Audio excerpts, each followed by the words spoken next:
भटनेर का दुर्ग दुर्ग किस भटनेर का दुर्ग स्थित है? उत्तर है हनुमानगढ़। भटनेर का दुर्ग स्थित है हनुमानगढ़। चित्तौड़गढ़ स्थित विजय स्तंभ कीर्ति स्तंभ के निर्माता सेकंड गढ़ 2011 में आया। आंसर है राणा कुंभा। चित्तौड़गढ़ विजय स्तंभ कीर्ति स्तंभ के निर्माता राणा कुंभा।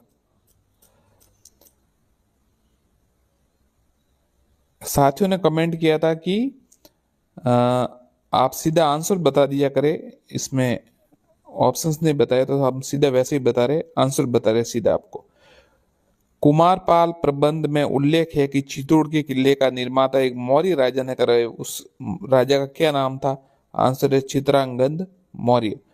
कुमारपाल प्रबंध, देखिए दो सवाल ऐसे बनता है, चित्तौड़ किले का निर्माण किसने कराया गया? चित्रांगद की मौर्य, पर कहां पर वर्णन इसका? कुमारपाल प्रबंध में। चलिए, सेकंड ग्रेड 2011 में आया था ये प्रश्न। किस दुर्ग का प्रवेश द्वार नौलखा दरवाजा के नाम से जाना जाता है? आंसर है रणथंबोर। किस दुर्ग का प्रवेश द्वार नौलखा दरवाजा के नाम से जाना जाता है? आंसर है रणथंबोर। निम्न में से किसने सिवाना के किले का निर्माण करवाया था? तो सिवाना के किले का निर्माण किया था वीर नारायण ने। वीर नारायण ने सिवाना के किले का निर्माण कराया। सेकंड ग्रेड 2015 स्पेशल एजुकेशन में सवाल आया था, वापस भी आ सकता है। तो सिवाना के दुर्ग का निर्माण वीर नारायण। बसंती नामक किले का निर्माण किसने करवाया? बसंती नामक किले का निर्माण राणा कुंभा। सेकंड ग्रेड 2016, इससे पहले भी आ चुका है ये। तो बसंती नामक किले का निर्माण किया राणा कुंभा ने। शीला देवी का मंदिर निम्नलिखित में से किस किले में स्थित है? तो शीला देवी का मंदिर आमेर में स्थित है। शीला देवी का मंदिर आमेर में स्थित है। अबुल फजल ने किस दुर्ग के बारे में लिखा? ये इतनी ऊंचाई पर स्थित है कि नीचे से ऊपर तक देखने में सिर की पगड़ी नीचे गिर जाती है। सेकंड ग्रेड 2018 में आया। आंसर है कुंभलगढ़।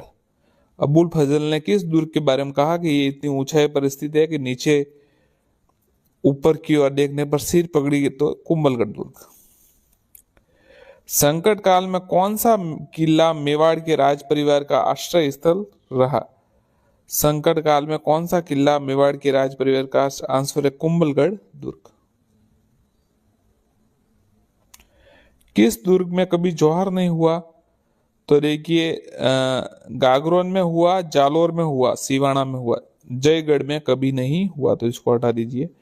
गागरोन, जालोर और सिवाना में हुआ, जयगढ़ में नहीं हुआ। चिले का टीला दुर्ग किस पूर्ववर्ती का नाम है? तो ये जयगढ़ दुर्ग का नाम है। 2022 में आप समझ सकते हैं जयगढ़ दुर्ग से जुड़े हुए प्रश्न आ रहे हैं, 2 बार आए लगातार, तो याद कीजिए इसको। चिले का टीला किस, चिले का टोला किस दुर्ग का पूर्ववर्ती नाम है? जयगढ़ का।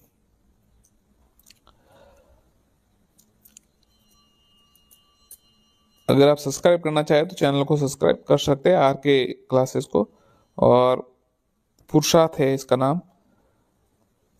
और हम सीधा उत्तर बता रहे हैं आपके लिए। चलिए देखते, किस दुर्ग का गढ़ बिटली के नाम से जाना जाता है?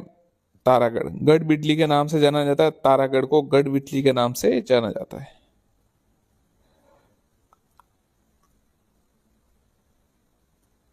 अब देखिए, ये सवाल उस टाइम आया, ये कब आया? देखिए 2015 ये आया उसमें, अब 2018 में वापस आया। देखिए, किस दुर्ग को गढ़ बिटली के नाम से जाना जाता है? तारागढ़ किला अजमेर, वापस आया। अब देखिए, बूंदी के तारागढ़ दुर्ग का निर्माण किसने कराया? राव बरसिए। राव बरसिए। तो रिपीट होते हैं सवाल, ये 2022 में आया, 2018 में आया। तो बूंदी के तारागढ़ दुर्ग का निर्माण किसने कराया? राव बरसिए ने। राव बरसिए। लोहागढ़ किला स्थित है भरतपुर में। भरतपुर में। जोधपुर का मेहरानगढ़ दुर्ग किस पहाड़ी पर अवस्थित है? जोधपुर का मेहरानगढ़ दुर्ग किस पहाड़ी पर अवस्थित है? तो ये चिड़िया टूक पहाड़ी पर अवस्थित है। गढ़ बिटली कहाँ स्थित है? वापस आ गया अजमेर में। तारागढ़ के किले को गढ़ बिटली कहा जाता है, तो ये गढ़ बिटली अजमेर में है। अब देखिए 2013 का सवाल है, जब ये शामिल किए गए थे, हाल ही में यूनेस्को ने राजस्थान के 6 पहाड़ी किलों को विश्व धरोहर में शामिल किया है। कौन से है? सेकंड गेट 2013 में आया,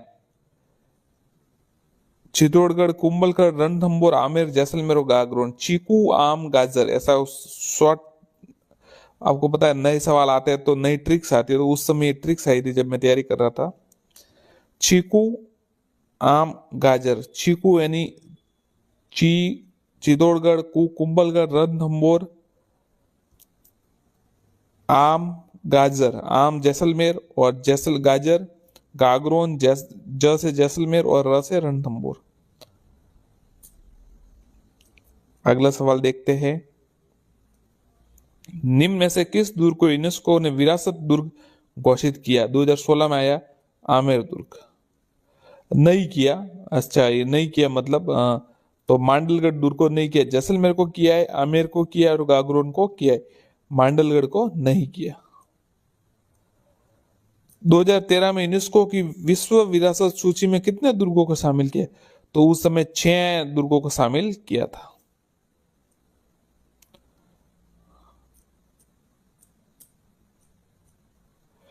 सुनहरी कोठी स्थित है, तो सुनहरी कोठी देखिए 2011 में कोर्ट द्वारा इसका आदेश है सहित प्रश्न आया, तो कोट टोंक आंसर है इसका। सुनहरी कोठी स्थित है टोंक में।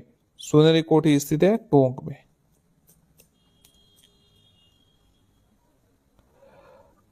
छौकेलाव महल राजस्थान के किस किले में स्थित है? छौकेलाव महल राजस्थान के किस किले में स्थित है? तो ये जोधपुर दुर्ग में स्थित है, 2015 में आया। झाला हवेली किस किले या महल में अवस्थित है? झाला हवेली। अब देखिए झाला हवेली किस पर? तो कोटा में। झाला हवेली जो स्थित है वो कोटा में स्थित है।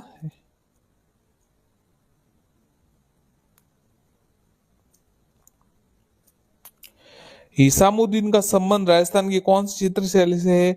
बीकानेर। हिसामुद्दीन का संबंध जो है बीकानेर चित्र शैली से है।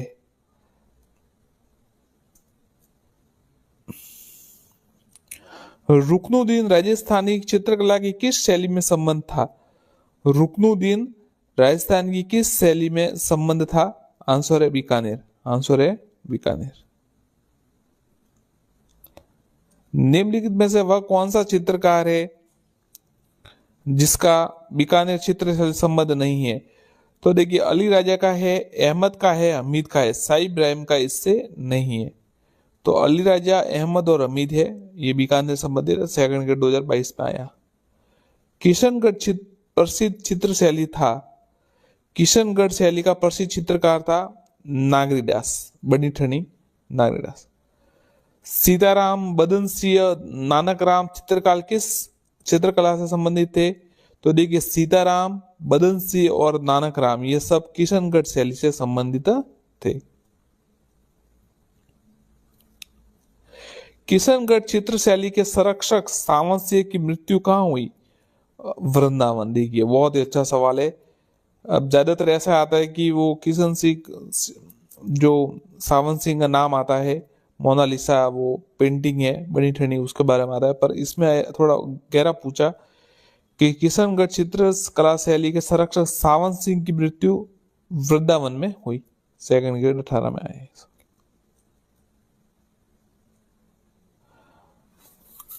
अब देखिए ये ठीक ठाक सवाल है। बनी ठनी पेंटिंग मतलब बहुत विशेष है, हर टाइम में आता रहता है। बनी ठनी पेंटिंग संबंधित है किशनगढ़ अजमेर से। किशनगढ़ अजमेर शैली से बनी ठनी संबंधित है। कोटा के किस शासक के काल में को कोटा स्कूल की चित्र शैली का उत्कृष्ट काल माना गया? तो महाराजा उमेश सिंह प्रथम, उमेश सिंह फर्स्ट के काल को कोटा के स्कूल चित्रशैला का उत्कृष्ट काल माना गया है।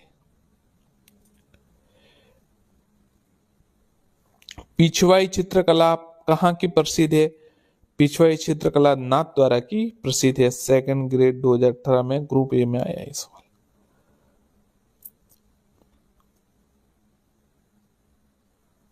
महिला चित्रकारों में कमला इलायची के नाम किस चित्र शैली से संबंधित है? महिला चित्रकारों कमला और इलायची के नाम किस चित्र शैली से संबंधित है? आंसर है नाथ द्वारा शैली से। कमला और इलायची नाथ द्वारा।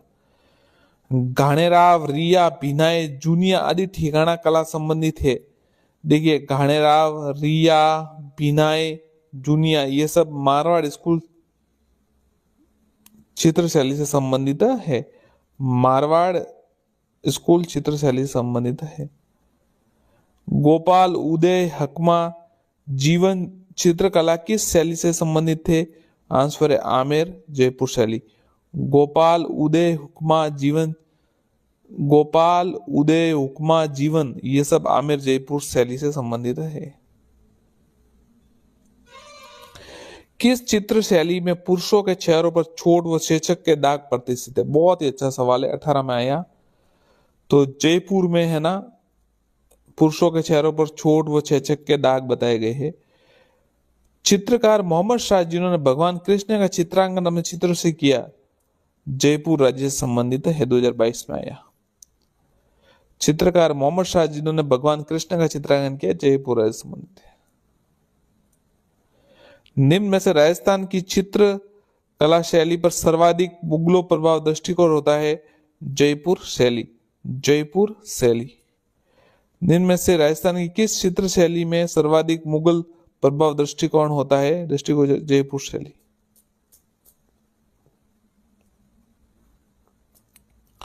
सीताबड़ी मेले का आयोजित होता है 12। सीताबड़ी मेले का आयोजित होता है 12। निम्न में से किस क्षेत्र में सीताबड़ी मेले का आयोजित किया जाता है? हाड़ौती। सीताबड़ी जो है मेले का बड़ा और क्षेत्र है हाड़ौती। सेकंड ग्रेड 2011 में ये सवाल आया। अब देखते हैं अगला प्रश्न। राजस्थान का प्रसिद्ध बेणेश्वर मेला किस माह में पड़ता है? तो बेणेश्वर मेला माघ माह में पड़ता है। आदिवासियों का कुंभ किस मेले को कहा जाता है? ये सेकंड ग्रेड 2018 में आया सवाल। तो आदिवासियों का कुंभ है जो बेणेश्वर के मेले को कहा जाता है। और ये किस माह में पड़ता है? ये माघ माह में पड़ता है। बहुत ही अच्छा सवाल है। फूटा देवल मेला कहाँ आयोजित होता है? तो फूटा देवल जो मेला है वो राजसमंद में आयोजित होता है। अच्छा सवाल है। फूटा देवल मेला कहाँ आयोजित होता है? राजसमंद में।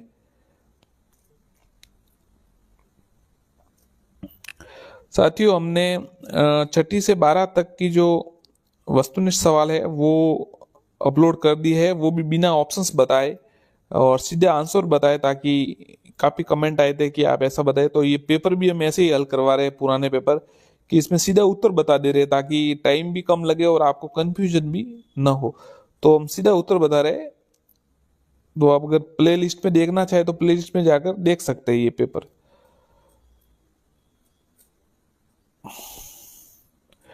जीण माता राजस्थान। जीण माता का मेला राजस्थान के किस जिले में वर्ष में 2 बार आयोजित होता है? तो जीण माता का मेला सीकर में होता है। और सवाल ऐसे भी आता है कौन सा मेला वर्ष में 2 बार आता है? तो ये जीण माता का मेला और सीकर में। बादशाह का मेला राजस्थान में किस शहर में आयोजित होता है? तो बादशाह का मेला ब्यावर में आयोजित होता है।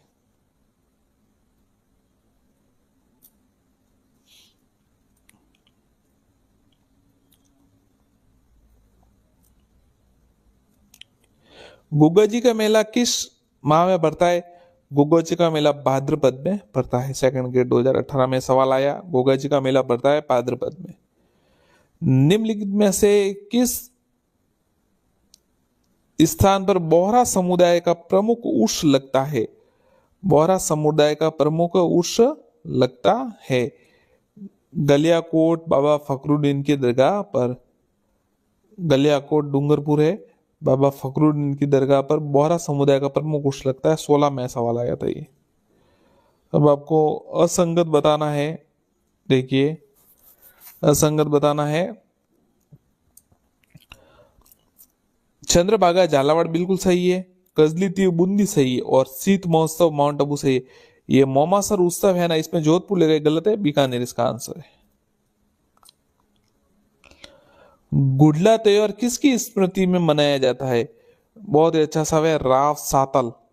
राव सातल की स्मृति में गुडला त्योहार मनाया जाता है। सेकंड ग्रेड 2022 में संस्कृत एजुकेशन में सवाल आया था, वापस भी आ सकता है, याद कीजिएगा। गुडला त्योहार किसकी स्मृति में मनाया जाता है? राव सातल। गुडला त्योहार राव सातल। ईसर जी एवं स्त्री जी जिनमें से किस युग्म को प्रदर्शित करते हैं? लक्ष्मी और विष्णु। भगवान लक्ष्मी, देवी लक्ष्मी और भगवान विष्णु को ये प्रदर्शित करे ईसर और स्त्री जी। 2022 में आया, याद कीजिएगा। ईसर और स्त्री जी लक्ष्मी और विष्णु को युग्म प्रदर्शित करते हैं। धिंगा गणगौर कहाँ मनाया जाता है? तो धिंगा गणगौर जोधपुर में मनाया जाता है। धिंगा गणगौर जोधपुर में मनाया जाता है। कजली तीज का त्योहार कहाँ मनाया जाता है? बूंदी। कजली तीज का कहाँ त्योहार मनाया जाता है? बूंदी। कजली तीज सातुड़ी तीज भी कहते हैं। भाद्रपद भादो। भाद्रपद भादो किस माह मनाई जाती है? कजली तीज सातुड़ी तीज भाद्रपद में।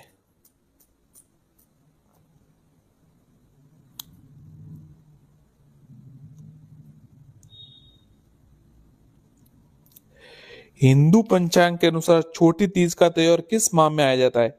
सेकंड ग्रेड 2011 में आया। तो हिंदू पंचांग के अनुसार छोटी तीज का त्योहार श्रावण में आता है।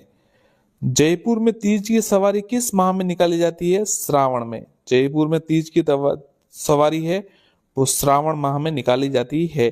2016 में सवाल आया था। सेम टू सेम सवाल रिपीट होते हैं वो के वो प्रश्न कई बार, इसलिए याद कीजिए। अब आपने ऐसे कई प्रश्न देखे होंगे जो 16 में आए, 18 में आए, 16 में आए, 18 में, वो क्यों? तो आधा पेपर तो रिपीट हो जाता है, इसलिए आपको पुराने पेपर प्रश्न पढ़ के बहुत जरूर जाना चाहिए, फिर आपकी इच्छा। निम्न में से कौन से त्योहार भाद्रपद माह में नहीं मनाए जाते? गोगा नवमी। निम्न में से कौन से त्योहार भाद्रपद में नहीं मनाए जाते? गोगा नवमी, अनंत चतुर्दशी, आंवला नवमी या शरण। तो देखिए भाद्रपद में कौन से त्योहार नहीं मनाए जाते हैं? ये आंवला नवमी और शरद पूर्णिमा, ये भाद्रपद में नहीं। गोगा नवमी और अनंत चतुर्दशी तो भाद्रपद में ही मनाए जाते हैं। करवा चौथ मनाई जाती है। करवा चौथ कार्तिक कृष्ण चतुर्थी, कार्तिक कृष्ण चतुर्थी को करवा चौथ मनाई जाती है। सांजी के रूप में किस देवी की पूजा होती है? आंसर है पार्वती। सांजी के रूप में पार्वती की जी पूजा होती है। थार महोत्सव का आयोजन इनमें से किस स्थान पर होता है? बाड़मेर। थार महोत्सव का आयोजन किस स्थान पर होता है? बाड़मेर।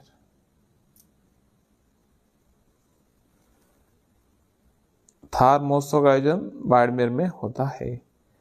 किस विक्रम संवत के अनुसार एक वर्ष में आने वाले निम्नलिखित त्योहारों को प्रारंभ से अंत तक लिखे? प्रारंभ से अंत तक लिखे। तो देखिए सबसे पहले आएगा गणगौर, फिर आएगा कृष्ण जन्माष्टमी, फिर आएगा गणेश चतुर्थी और अंत में आएगी दीपावली। 2018 में सवाल आया था। अब रीति रिवाज से जुड़े कौन से सवाल आए देख लेते हैं। हम साथियों टॉपिक वाइज आज को ये प्रश्न करवा रहे हैं कि किस टॉपिक से आज तक पेपर में जितने पेपर हो उसमें कितने प्रश्न आए हैं, और रिपीट भी होते। आप देख लीजिए सवाल को। भदर,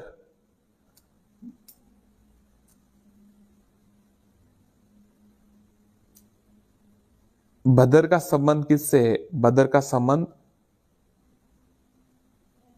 अंत्येष्टि संस्कार से। भदर का संबंध अंत्येष्टि संस्कार से है। मारदड़ी क्या है? मारदड़ी खेल है। मारदड़ी खेल है। मालदड़ी खेलते ना, वो मारते उसको बॉल में भर के। सेकंड ग्रेड 2022 में आया था। निम्न में से कौन सा विकल्प विवाह की रस्म संबंधित नहीं है? बांदोली। चलिए सीधा आंसर बताते हैं। बांदोली तो है, समेला भी है, कंकड़ बांधवे। ये कर्ण भेद नहीं है। कर्ण भेद विवाह से संबंधित नहीं। छोटे बच्चे क्या करते हैं, तो ये संबंध नहीं है। राजस्थान में तारा बात की ओढ़नी किस वर्ग की महिलाओं में प्रचलित है? ताराबाद की ओढ़नी किस वर्ग में प्रचलित है? तो आदिवासी महिलाओं में ये बहुत प्रचलित है। सेकंड ग्रेड 2011 में आया। निम्न में से कौन सा विकल्प का संबंध पोमछा से है? आंसर है वस्त्र। कौन सा विकल्प का संबंध पोमछा से है? वस्त्र।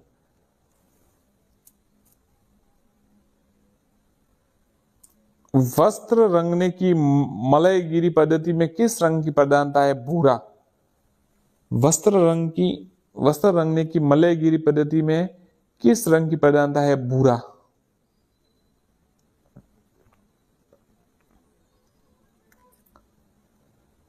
वस्त्र रंगने की मलयगिरी पद्धति में किस रंग की प्रधानता है? भूरा। बस। महिलाएं नथ धारण करती है। आंसर है नाक में। आपको पता होगा, तो साधारण सवाल है, 2011 में आया था सवाल। अब मेमंद, ये सिर का आभूषण है। मेमंद है जो सिर का आभूषण है, ये भी 2013 में आया था। अब आप सवाल देखिए मैं आपको ये समझाने की कोशिश कर रहा था। ये मेमंद देखिए 2013 में आया, और फिर कब आया? 2018 ग्रुप 2 वापस आया। मतलब रिपीट, सेम टू सेम प्रश्न। देखिए ऑप्शंस भी चेंज नहीं हुए उसके। तो आप समझ सकते हैं कि कितना पुराने पेपर इंपॉर्टेंट है। आप पढ़ के जाइए। मेमंद आभूषण सिर पर आभूषण है।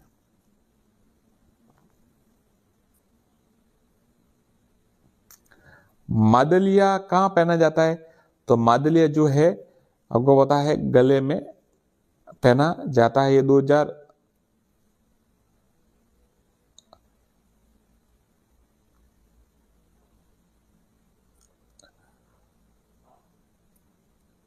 2016 में सवाल आया था, और फिर वापस देखिए 2022 में भी आया। ये कहिए मांडलिया आभूषण कहाँ पहना जाता है? तो पैर, हाथ। इसमें देखिए ऑप्शंस थोड़ा अलग था। इसमें मांडलिया पहना जाता है, अंग पर पहना जाता है। तो ये वक्ष इसमें ऑप्शंस होगा, क्योंकि गला इसमें दिया हुआ नहीं है। अब देखिए तुलसी नामक आभूषण महिला द्वारा पहना जाता है, एक गले में पहना जाता है। तुलसी, हालरो, ये सब गले में पहना जाता है। सेकंड ग्रेड में आया हुआ सवाल। रमजोल, रमजोल आभूषण मध्यकालीन मारवाड़ में महिलाएं पहनती थी। तो ये कहां पहना जाता? पैर में। पैर में। अनवट, अनोटा, जरा और पोलरा शरीर के किस अंग के आभूषण है? अलवर, अनोटा, जरा, पोलरा, ये सब पांव के आभूषण है। याद रखिएगा, सेकंड ग्रेड 22 में आया। अनवट, अनोटा, जरा और पोलरा पैर के आभूषण है। याद रखिएगा, ये आ सकता है प्रश्न। अनवट, अनोटा, जरा और पोलरा, ये सब पैर के आभूषण, पांव आभूषण है। याद रखिएगा।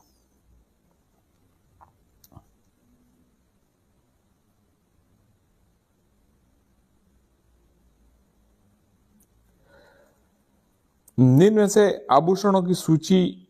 कान में पहने जाने वाले आभूषण का चिन्हित कीजिए। मुंदड़ी, सूरलिया, मटरमाला या तकिया? तो सूरलिया। सेकंड ग्रेड 2022 में आया था।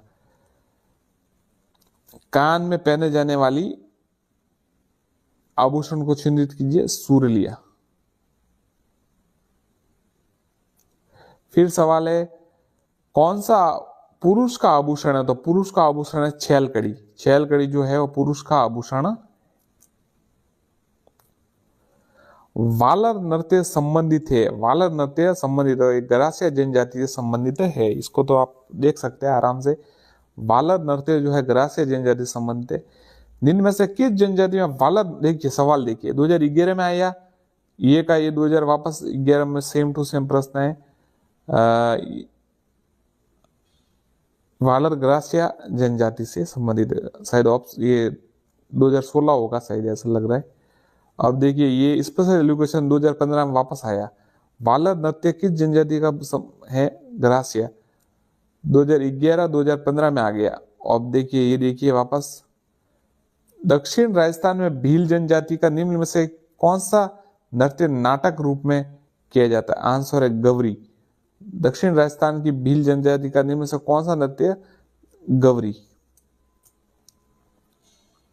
अब वापस देखिए ये कब आया था 2016, 2018 में वापस। गौरी लोक नृत्य मुख्यतः है भीलों का, ये भीलों का है, 18 में वापस आया। अब शंकरिया आया। शंकरिया नृत्य संबंधित है कालबेलियों से, शंकरिया नृत्य जो है वो कालबेलियों से संबंधित है। निम्न में से किस नृत्य के साथ झांझ नामक वाद्य यंत्र का प्रयोग किया जाता है? कच्ची घोड़ी, झांझ नामक वाद्य यंत्र, बहुत ही अच्छा सवाल है। कच्ची घोड़ी के साथ झांझ नामक, 2015 स्पेशल लोकेशन।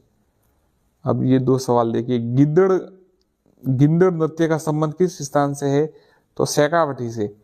गिंदड़ नृत्य का संबंध शेखावटी से, 2018 में ये सवाल आया। अब देखिए 2022 में ये थोड़ा चेंज, रूप बदल कर वापस आया, रूप बदल कर चेंज आता है। निम्न में से राजस्थान के किस लोक नृत्यों में डंडों से नृत्य करते हुए विभिन्न प्रकार के चरित्रों का स्वांग करते हैं? गिद्दड़। तो पहला आया गिद्दड़ कौन से संबंध है, फिर गिद्दड़ कैसा होता है वो बताया। तो ये 2022 में आया लोक नृत्य, ये इसका आंसर है गिद्दड़। अब देखिए 2022 में ग्रुप ए में वापस आया, गिद्दड़ नृत्य होता है शेखावटी में। तो अब मैंने आपको अभी अभी मैं आपको 6-7 सवाल बता दिए, 10 सवाल बता दिए कि जो रिपीट हो रहे हैं। तो आप थोड़ा इसका देख ले इसको।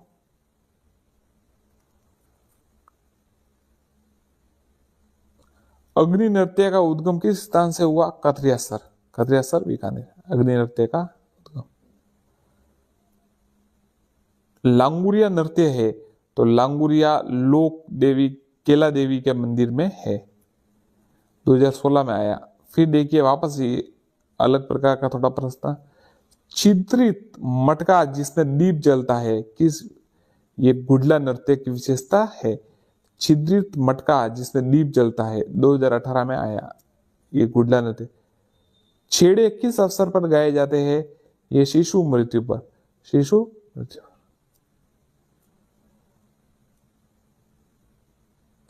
वेली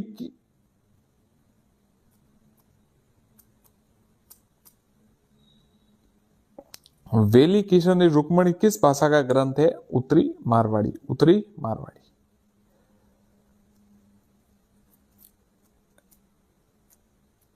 साथियों हम ये वस्तुनिष्ठ प्रश्न आपको हल करवा रहे हैं पुराने पेपर 11 से 24 तक, 2011 से 2024 तक सभी पेपर मतलब है हल करवा रहे हैं आपको। तो आज तक जितने प्रश्न आए, और पहले हम ऑप्शंस पढ़ते थे पर काफी स्टूडेंट्स ने कहा कि ऑप्शंस ना पढ़े, तो अब सीधा उत्तर ही दे रहे हैं। और कोई सुझाव हो तो आप कमेंट में दे सकते हैं, और हमारे चैनल को सब्सक्राइब करना चाहे तो आप कर सकते हैं। 6 से 12 तक के वस्तुनिष्ठ प्रश्न भी उधर डाल दिए है, अपलोड कर दिए है, प्ले लिस्ट बना दिए, देख सकते हैं आप। पृथ्वीराज राठौड़ के द्वारा रचित वेली किशन रुक्मणी की किस भाषा में लिखी गई है? ये डिंगल भाषा में लिखी गई है, डिंगल भाषा। दादू पंत का साहित्य किस भाषा में संग्रहित है? बहुत ही अच्छा सवाल है, ढूंढाड़ी में, ढूंढाड़ी में दादू पंत का साहित्य संग्रहित है।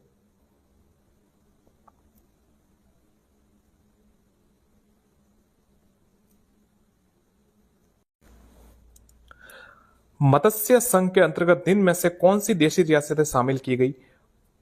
अलवर, भरतपुर, धौलपुर और करौली, सेकंड ग्रेड 2016 में आया था।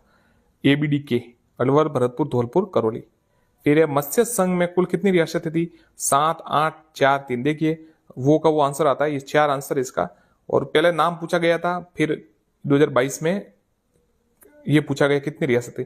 मत्स्य संघ के मंत्रिमंडल में निम्न में से कौन सम्मिलित नहीं था? ये भी ग्रुप डी में पूछा गया 2022 में। प्रेम नारायण माथुर इसका आंसर है, ये नहीं थे, बाकी याद कीजिए। युगल जो थे वो युगल किशोर चतुर्वेदी, भोलानाथ, चिरंजी लाल शर्मा। युगल किशोर चतुर्वेदी, भोलानाथ, चिरंजी लाल शर्मा। मार्च 1948 को गठित राजस्थान संघ में निम्नलिखित में से देशी रियासतों का कौन सा समूह सम्मिलित नहीं था? 25 मार्च 1948 को गठित राजस्थान संघ के निम्नलिखित में से देशी रियासतों कौन सा समूह सम्मिलित नहीं था? आंसर है उदयपुर, डूंगरपुर, बांसवाड़ा और प्रतापगढ़, ये सम्मिलित नहीं था। बाकी कोटा, बूंदी, झालावाड़, शाहपुरा था, डूंगरपुर, बांसवाड़ा, प्रतापगढ़, टोंक था, और कोटा, बूंदी, किशनगढ़, शाहपुरा, ये सेम है।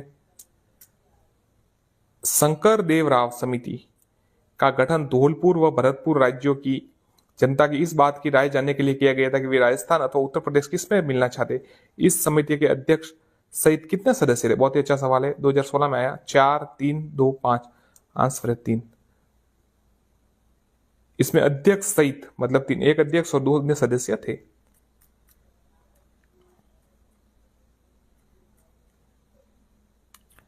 ये देखिए सेकंड ग्रेड में आया सवाल 2011 में कोर्ट द्वारा इसका सवाल निर्णय हुआ था। शंकर राव समिति की गठितना क्यों की गई? भरतपुर और धौलपुर के लोगों की राय जानने के लिए वे राजस्थान उत्तर प्रदेश में रहना किसमें विलय होना चाहते हैं। किस समिति ने मत्स्य संघ के वृहत राजस्थान में विलय की अनुशंसा की? बलवंत राय मेहता, फजल अली, वी ए गाइडनील, शंकर राव। तो आंसर है शंकर राव ने मत्स्य संघ के वृहत राजस्थान में विलय की अनुशंसा की। शंकर राव समिति। मत्स्य संघ का वृहत राजस्थान में विलय कब किया गया था? मत्स्य संघ का वृहत राजस्थान में विलय 15 मई 1949। 15 मई 1949 याद रखिएगा। मत्स्य संघ का वृहत राजस्थान 15 मई 1949। देखिए ये सेकंड ग्रेड एक सवाल, इससे पहले देखिए सेकंड ग्रेड 2015 में सवाल आया, फिर सेकंड ग्रेड 18 में भी ये का ये सवाल वापस आ गया, इसलिए आपको याद करना बहुत जरूरी है। 15 मई 1949 मत्स्य संघ का राजस्थान में विलय। संयुक्त राजस्थान का 18 अप्रैल 1948 को किसने उद्घाटन किया? आंसर है जवाहरलाल नेहरू। देखिए सवाल आया है, जवाहरलाल नेहरू ने संयुक्त राजस्थान का 18 अप्रैल 1948 को उद्घाटन किया। 2018 में सवाल आया।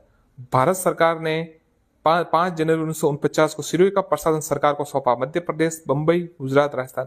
आंसर है बंबई। भारत सरकार ने 5 जनवरी 1949 को मुंबई को सौंपा। 30 मार्च 1949 को वृहत राजस्थान का उद्घाटन किया था। हीरालाल शास्त्री, जवाहरलाल नेहरू, वल्लभ भाई पटेल, गाडगिल। तो देखिए 30 मार्च 1949 को वृहत राजस्थान का उद्घाटन सरदार वल्लभ भाई पटेल ने किया था। और नेहरू जी ने क्या किया था?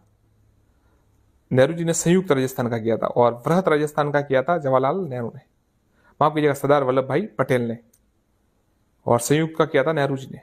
इनमें में से कौन सा नेता माउंट आबू के राजस्थान में विलय से संबंधित है?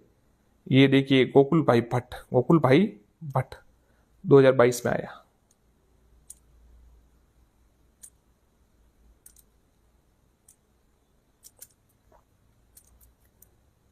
कितने सोपानों में सिरोही का राजस्थान में विलय हुआ? 1, 2, 3 या 4? ये सेकंड ग्रेड 2022 में 2011 में सवाल आया था। तो देखिए सिरोही का जो राजस्थान में विलय हुआ 2 चरणों में हुआ था। 2 चरणों में हुआ था, 2 सोपानों में।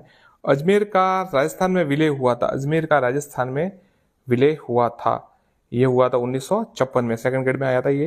देखिए वापस ये कभी साल 2018 में भी आया। अजमेर मेरवाड़ा का राजस्थान में विलय कब हुआ? 1 नवंबर 1956। 1 नवंबर 1956।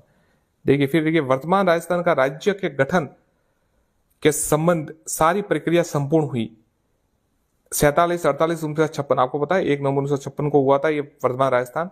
सेकंड ग्रेड 2022 में आया। अब देखिए विविध प्रश्न जो परीक्षा में आए। किस शासक को हसमत वाला राजा कहा जाता है? शेरशाह सूरी, राव मालदेव, मानसिंह प्रथम और चंद्रसेन। आंसर है राव मालदेव। 2018 में संस्कृत एजुकेशन में सेकंड ग्रेड में आया था। राव मालदेव को हसमत वाला, अब हसमत कहते हैं वैभव को, वैभव और स्प्लेंडिड कहते हैं ना इसको, वैभवशाली राजा कहा जाता है, तो हसमत वाला कहा जाता है राव मालदेव। रोटी रानी के नाम से प्रसिद्ध है रूमादे, रूपादे, हंसाबाई, जोधाबाई। तो सेकंड ग्रेड 18 में आया ये उमादे, रानी उमादे। रोटी रानी के नाम से प्रसिद्ध है रानी उमादे। जयपुर के कौन से शासक स्वयं संगीताचार्य थे? प्रताप सिंह, सवाई सिंह, माधो सिंह या मान सिंह? आंसर है प्रताप सिंह। रोटी रानी के नाम से कौन प्रसिद्ध है? रानी उमादेवी। वापस सवाल आया 2022 में, मतलब सवाल रिपीट होते जाते, इसलिए आपको याद करना बहुत जरूरी है। जयपुर के महाराजा स्कूल की स्थापना किस वर्ष हुई? 2022 में आया। 88, 1873, 1900 या 1844? तो 1844 में महाराजा स्कूल की स्थापना जयपुर में हुई। अब जीवन रक्षक कुटीर की स्थापना किसने की? हीरालाल शास्त्री, दुर्गादत्त शास्त्री, हरिभाऊ उपाध्याय, टीकाराम पालीवाल। तो जीवन रक्षक कुटीर की स्थापना हीरालाल शास्त्री ने की। सेकंड ग्रेड 2022 में।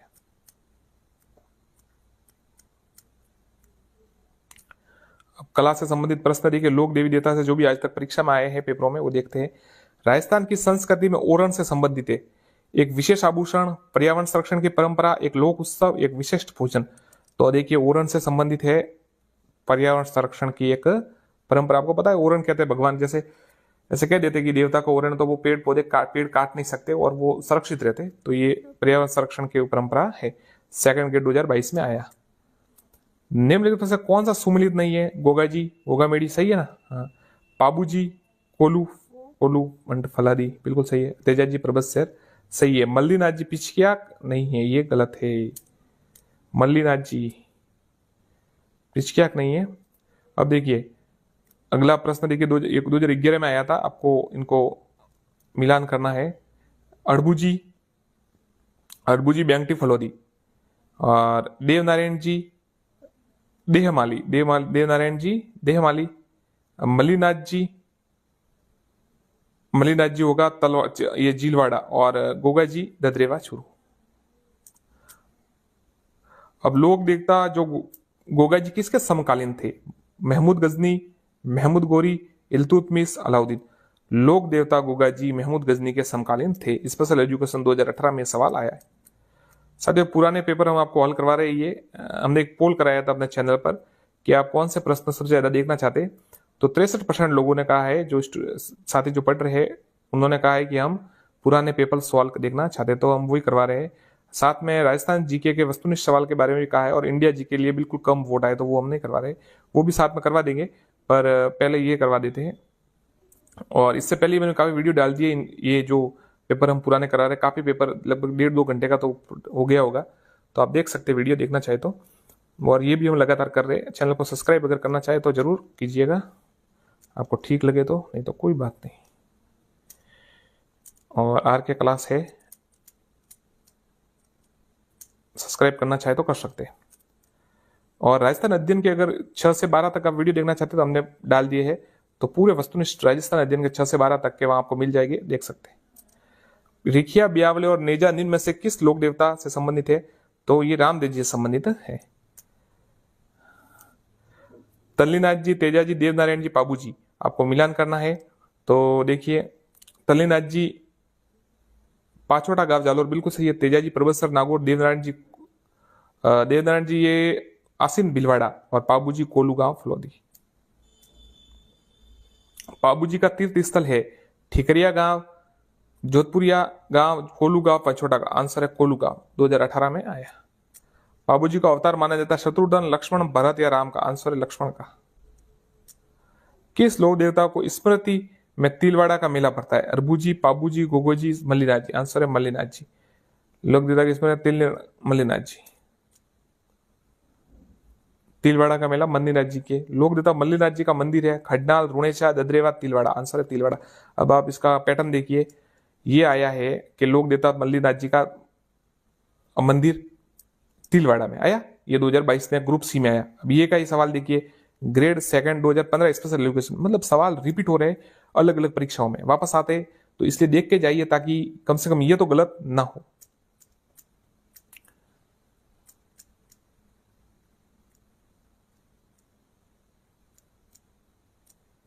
अकबर के विरुद्ध चित्तौड़गढ़ आक्रमण 1567-68 के समय कौन से लोक देवता युद्ध करते मारे गए या वीर गति को प्राप्त हुए?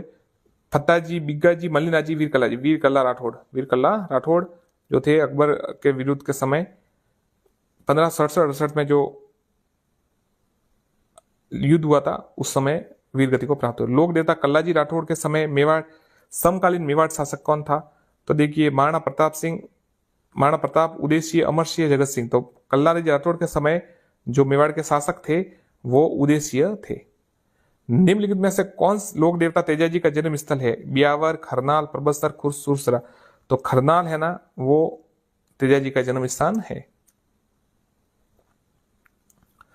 किस लोक देवता की पत्नी सती उनके साथ सती हुई? मल्लीनाथ जी, हरबूजी, तेजा जी, देव जी। तो तेजा जी की पत्नी उनके साथ सती हुई थी, वीर तेजा जी।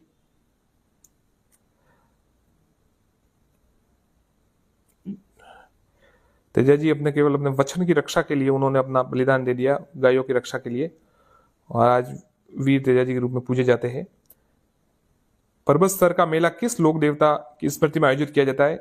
तेजाजी, पाबूजी, गोगाजी, रामदेव जी। तो पर्वत स्तर का मेला वीर तेजाजी के स्मृति में आयोजित किया जाता है। तेजाजी का जन्म स्थल का नाम बताइए। ददरेवा, खडनाल, आसिन, कोलू। ये खडनाल है या खरनाल जो कहते हैं वही है। सेकंड के 2013 में आया। इससे पहले भी अभी हमने आपको बताया था कब आया था सवाल ये वापस, तो रिटर्न हो रहे हैं सवाल, इसलिए आप पुराने पेपर जरूर पढ़े। राजस्थान में सर्वाधिक महत्वपूर्ण लोक देवता माने जाते हैं तेजाजी, कबीर, तुलसीदास जी, सूरदास। तो तेजाजी जो है हमारे सर्वाधिक महत्वपूर्ण लोक देवता माने जाते हैं।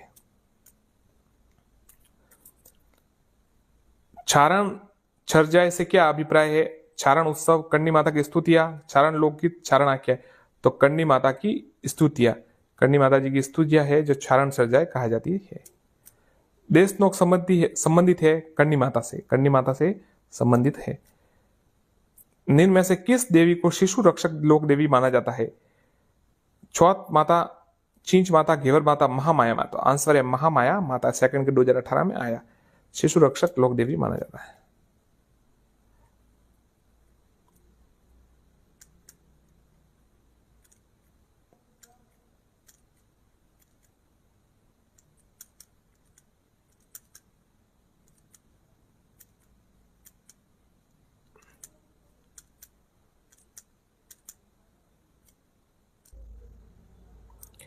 गरीबदास जी, संतदास जी, जगन्नाथ जी, माधुदास जी आदि संतों का संबंध किस संप्रदाय से? दादूपंथ से।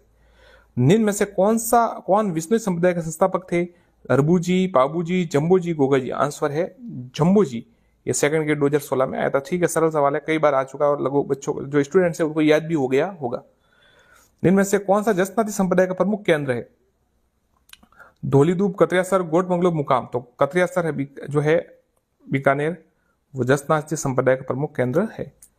राजस्थान के किस संप्रदाय में पुरुषों द्वारा अग्नि नृत्य किया जाता है? दादूपंथ, जसनाती सिद्ध, रामस्नेही या विष्णुई? जसनाती सिद्ध पुरुषों द्वारा, सेकंड के 2022 में आया ये। संत पीपा के गुरु थे? रामानुज, कबीर, रामानंद या शंकराचार्य? तो संत पीपा के गुरु थे रामानंद। अब आपको इसमें मिलान करना है, इनकी प्रमुख जो है सुमिलित नहीं है वो बताना है। विष्णुई, मुकाम तलवा बिल्कुल सही है। जसनाथ जी, कतरियासर बिल्कुल सही है। लालदास इस संप्रदाय धौलीधूप सही है। राम स्नेही बनेड़ा सही नहीं है। बाकी लालदास जी, धौलीधूप, कतरियासर, मुकाम सही है। ये सेकंड ग्रेड 2011 में कोर्ट द्वारा आया था उत्तर इसका। निम्न में से राम स्नेही संप्रदाय को सिंहतल शाखा के प्रवर्तक संत कौन थे? हरिराम दास जी, रामदास जी, संतोष दास जी, स्वामी शरण। तो राम स्नेही संप्रदाय सिंहतल, ये हरिराम दास जी। अब आपको मिलान करना है, देखिए सिंहथल, रेण, खेड़पा, शाहपुरा, इनके मिलान करना है, कौन कौन इनके प्रवर्तक थे। तो देखिए सिंहथल के थे हरिराम दास जी, रेण के संत दरियाव जी, खेड़ापा के देखिए संत रामदास जी और शाहपुरा के संत रामचरण जी। अब वापस ये कई सवाल देखिए कुछ बताना है आपको, सुमिलित जो सही नहीं है वो बताना है। निरंजनी संप्रदाय के हरिदास जी बिल्कुल सही है। अलिखिया लालगिरी जी सही है और देश कलंक माव जी सही है। गुदड़ के ये नहीं है, नवलदास जी नहीं है, बाकी सही है।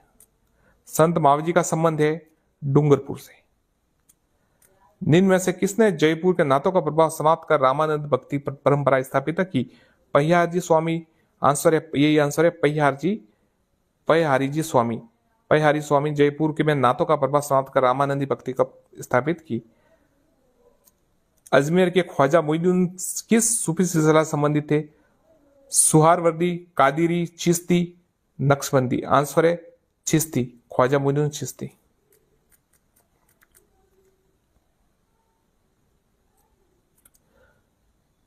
जोधपुर के निकट ओशिया में मंदिरों का निर्माण कराया? राठौड़ों द्वारा, प्रतिहारों द्वारा, कछुआओं द्वारा, चौहानों द्वारा? आंसर है प्रतिहारों द्वारा। किराड़ू का सोमेश्वर मंदिर, आभानेरी का हर्षद माता मंदिर निम्न में से कौन सी स्थापत्य शैली में बने हैं? गुप्त, गुर्जर, प्रतिहार, मौर्य या द्रविड़? आंसर है गुर्जर प्रतिहार। सूर्य और विष्णु के सम्मिलित भाव की प्रतिमा किस मंदिर की प्राप्त होती है? सूर्य मंदिर झालरापाटन, सूर्य और विष्णु, भगवान विष्णु के सम्मिलित भाव की प्रतिमा, सूर्य मंदिर झालरापाटन, सेकंड ग्रेड 2022 में आया ग्रुप सी में। ओशिया के जैन मंदिर किस जिले में है? जोधपुर में। चार चौबा मंदिर, बहुत ही अच्छा सवाल है। चार चौबा मंदिर राजस्थान के किस जिले में? कोटा, बूंदी, झालावाड़, सीकर। तो चार चौबा जो मंदिर है वो कोटा में है। राजस्थान में के प्राचीन मंदिरों में से एक हर्षद माता का मंदिर स्थित है। दौसा, सीकर, जोधपुर, कोटा। तो राजस्थान के प्राचीन मंदिरों में से हर्षनाथ, देखिए हर्षनाथ का मंदिर है शिखर में। और देखिए ये का वापस नीचे इसके सवाल भी आ गया। तो हर्षद माता का मंदिर जब वो दोसा अबानेरी दोसा में है, और हर्षद, देखिए याद कीजिएगा, हर्षद माता का है वो अबानेरी में, और ये जो हर्षनाथ का मंदिर है ये सीकर में। राजस्थान में 12वें ज्योतिर्लिंग कहाँ स्थित है? पुष्कर, शिवाड़, कोलायत, आमेर। आंसर है शिवाड़। शिवाड़ में है। ये सेकंड ग्रेड 18 में आया था सवाल, इसको याद कर लीजिए आप। आभानेरी तथा राजौरगढ़ के कलात्मक वैभव किस काल के हैं? गुर्जर प्रतिहार। याद रखिएगा, आभानेरी और राजौरगढ़ के कलात्मक वैभव गुर्जर प्रतिहार काल के हैं।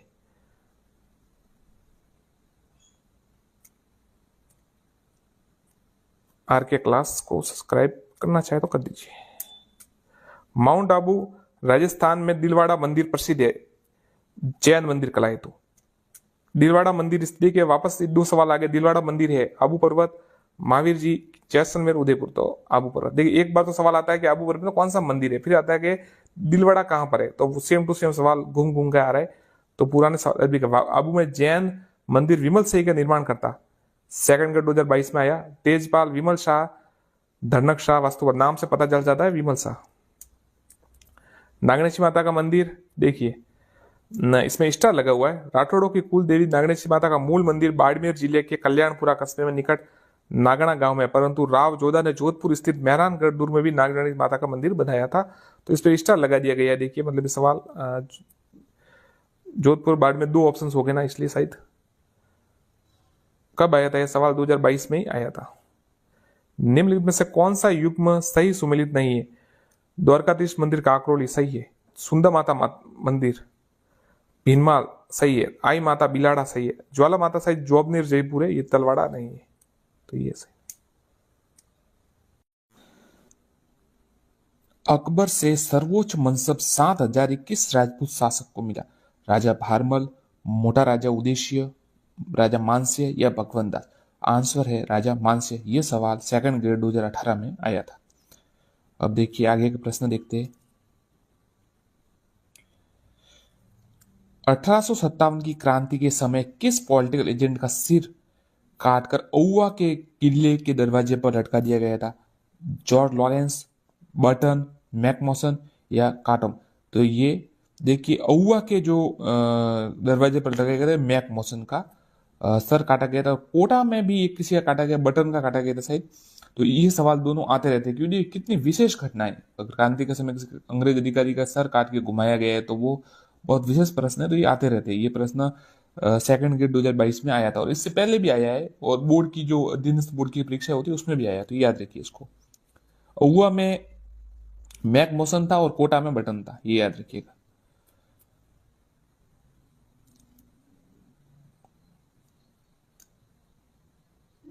अठारह के प्रथम स्वतंत्रता संग्राम में अंग्रेजों के विरुद्ध झांसी की रानी लक्ष्मीबाई और तात्या तोपे को अपनी सेनाओं के वेतन और रसद हेतु धन किसने उपलब्ध कराया है? देखिए कितना डीप सवाल पूछा है, नहीं तो ऊपरी ऊपरी प्रश्न आता है पर डीप आया है। डूंगजी जवाहर, सेठ अमरचंद बटिया, कुंवर दीप सिंह, महाराजा मानसिंह।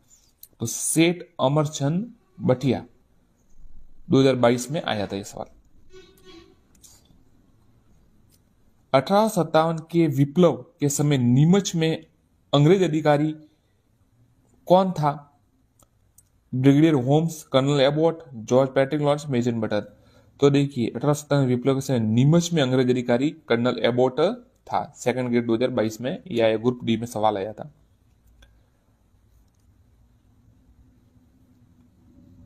1857 की क्रांति के समय मेवाड़ के महाराणा कौन थे? मैंने आपको पहले ही बताया साथियों, जो उस समय शासक थे उनके नाम आप जरूर याद कीजिए। अगर आपको याद नहीं है तो हमारे शॉर्ट्स में हमने ये वीडियो डाला है, आप देख सकते हो उसमें।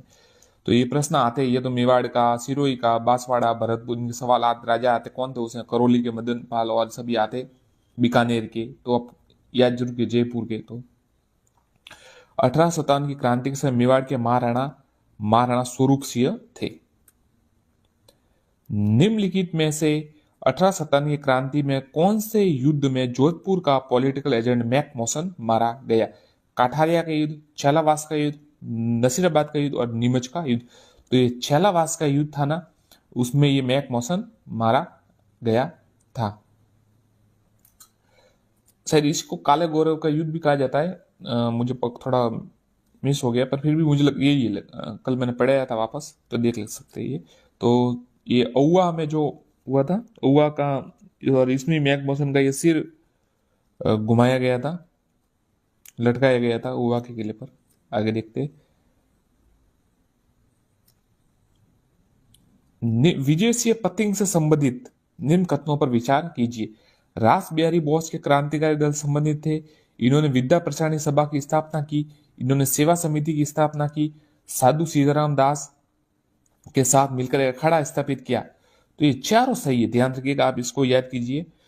रास बिहारी से संबंधित थे, विद्या प्रचारणी सभा की स्थापना की, और इन्होंने सेवा समिति की स्थापना की और अखाड़ा स्थापित किया साधु सीताराम दास के साथ। जिनमें से कौन महंत प्यारेलाल हत्याकांड से संबंध नहीं था? रामकरण, मोहनलाल जालोरी, ठाकुर केसरी सिंह बारठ या सोमदत्त। तो देखिए, मोहनलाल जालोरी नहीं थे, बाकी तीन याद कीजिए, रामकरण, ठाकुर केसरी सिंह बारठ और सोमदत्त लहरी, ये महंत प्यारेलाल की हत्या संबंधित थे।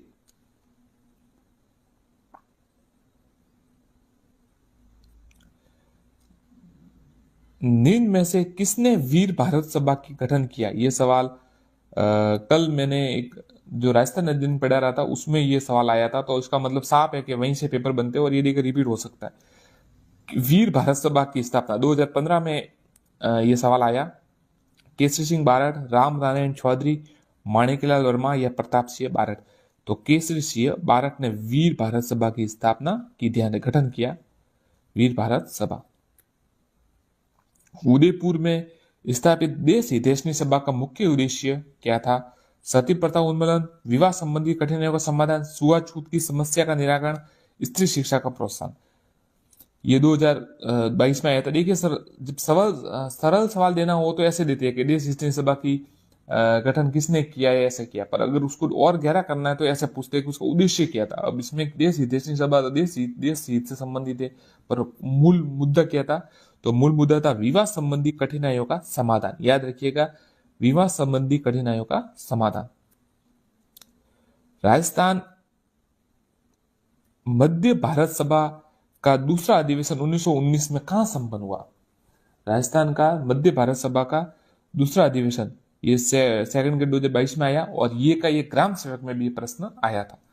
अमृतसर, नागपुर, कराची, उज्जैन। तो ये अमृतसर में हुआ समापन, इसका माफ कीजिएगा, संपन्न हुआ अमृतसर में।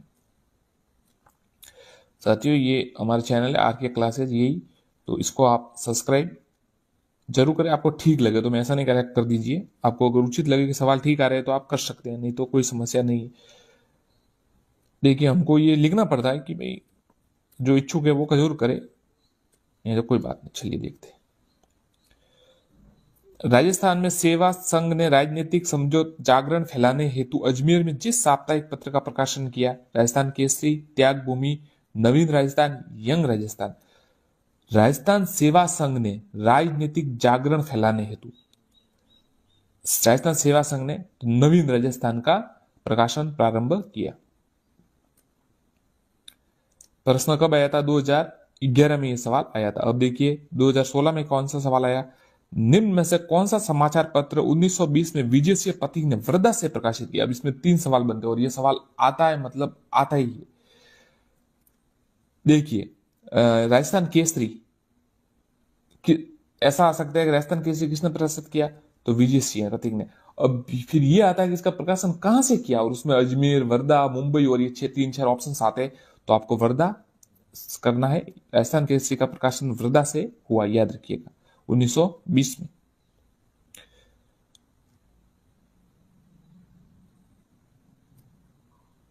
पोपाबाई की पोल नामक पुस्तिका की रचना 2015 में आया। चांदमल सुराना, जय नारायण व्यास, केसरी सिंह बारठ, मुकुल बाल मुकुंद मिश्रा।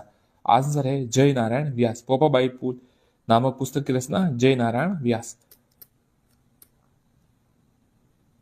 निम्न में से 1923 में बंद किए गए किस समाचार पत्र तरुण राजस्थान का नाम पुनः प्रकाशित किया?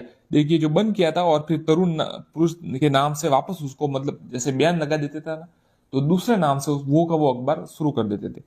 तो ये नवीन राजस्थान था जिसे बंद किया गया और फिर तरुण राजस्थान के नाम से वापस इसका प्रकाशन शुरू कर दिया। सेकंड ग्रेड 2022 में आया। अब आपको मिलान करना है राजस्थान। ये देखिए, अब ये इतना इंपॉर्टेंट प्रश्न है कि चारों में से एक सवाल आपको या तो ऐसे कूट का आएगा, मतलब ग्रुप ये ऐसे ही आएगा, या फिर अलग अलग प्रश्न आएगा। तो आपको याद कर लीजिए कि स्थापना जो है कब हुई है। तो देखिए, राजस्थान मध्य भारत सभा 1918 में, राजस्थान सेवा संघ 1929, मारवाड़ सेवा संघ 1920 और आचार सुधारणी सभा 1910।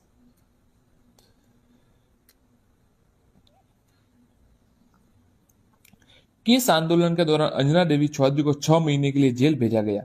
नमक सत्याग्रह। नमक सत्याग्रह। राजस्थान के स्वतंत्रता आंदोलन के दौरान गिरफ्तार होने वाली राजस्थान की प्रथम महिला, बहुत ही अच्छा सवाल है, 2013 सेकंड ग्रेड में आया था। नगेंद्र बाला, अंजना देवी चौधरी, रतन शास्त्री, रमापति पांडे। तो देखिए, राजस्थान के स्वतंत्रता आंदोलन के दौरान गिरफ्तार होने वाली राजस्थान की पहली महिला अंजना देवी चौधरी थी। अंजना देवी चौधरी। जिनमें से कौन सा कथन नारायणी देवी वर्मा के संदर्भ में गलत है? इनमें से कौन सा कथन नारायण देवी वर्मा के संबंध में गलत है?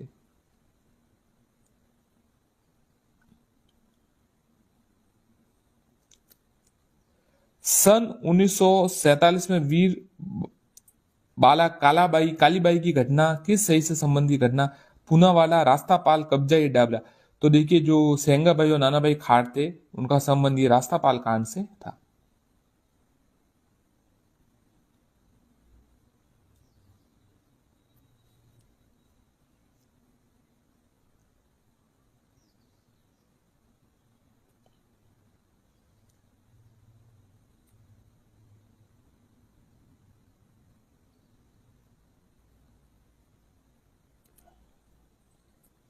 स्वतंत्रता के समय निम्न में से कौन सी महिला जेल नहीं गई?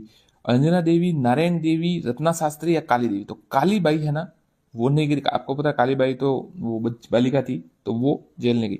फिर देखिए अगला प्रश्न, निम्न में से किस संस्था ने अछूतों को शिक्षा के लिए चूरू में कबीर पाठशाला की स्थापना की?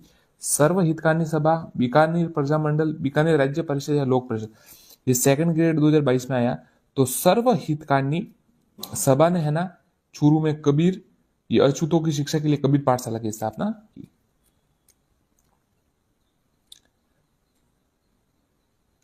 अब आपको मिलान करना है कि ये प्रजामंडल आंदोलन कौन कौन से सन में इनकी स्थापना हुई, मतलब निर्माण।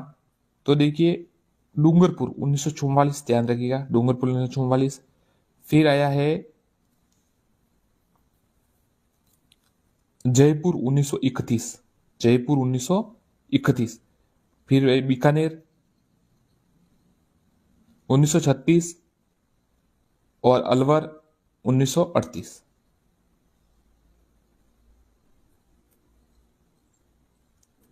1936 में मेगाराम ने किस स्थान पर बीकानेर राज्य प्रजामंडल की स्थापना की? बीकानेर, बंबई, कलकत्ता, अजमेर। देखिए, मेगाराम ने किस स्थान पर, अब सवाल यह है कि वो शायद 2-3 या 3 ऐसे कुछ है जो जिनका राजस्थान से बाहर, मतलब उनका हुआ है गठन, स्थापना की। तो देखिए, मेगाराम ने कलकत्ता में इसकी स्थापना की। अब जिन्होंने पढ़ा नहीं होता है, जैसे नए लड़के होते, नए स्टूडेंट होते, तो क्या करते हैं, जैसे बीकानेर लिखा है तो बीकानेर ही दे देते कि बीकानेर में हुई होगी, और तो कहाँ हुई होगी, और कलकत्ता तो दिमाग में भी नहीं आता। तो कलकत्ता इसका सही आंसर है 1936 में। किस राज्य ने प्रजामंडल ने 1936 में कृष्ण दिवस मनाया? उदयपुर, कोटा, करौली, जोधपुर। सेकंड ग्रेड 2018 में आया, रीट 2018 में आया ये सवाल। उदयपुर, करौली, कोटा, जोधपुर। तो जोधपुर प्रजामंडल ने कृष्णा दिवस मनाया। एक बीरबल दिवस भी है, वो भी याद कीजिएगा। मेवाड़ प्रजामंडल की स्थापना कब हुई थी? सीधा उत्तर बताता हूं, 26 अप्रैल 1938। 24 अप्रैल 1938 को मेवाड़ प्रजामंडल की स्थापना हुई थी, याद रखिएगा। अब देखिए, मेवाड़ प्रजामंडल की स्थापना किसने की? मिठालाल व्यास, माणिक्यलाल वर्मा, हीरालाल शास्त्री, मगाराम वेद। तो मेवाड़ प्रजामंडल की जो स्थापना है वो माणिक्यलाल वर्मा ने की। मेवाड़ प्रजामंडल के प्रमुख अधिवेशन का अध्यक्ष कौन था? माणिक्यलाल वर्मा, बलवंत सिंह मेहता, रमेश चंद्र व्यास या मोहनलाल सुखाड़िया। आंसर है माणिक्यलाल वर्मा, सेकंड ग्रेड 18 में आया। तंसुकलाल मित्तल किस प्रजामंडल या संगठन के नेता थे? मेवाड़, कोटा, बीकानेर, अलवर। तो तंसुकलाल मित्तल कोटा राज्य प्रजामंडल के नेता थे, सेकंड ग्रेड 2022 में आया।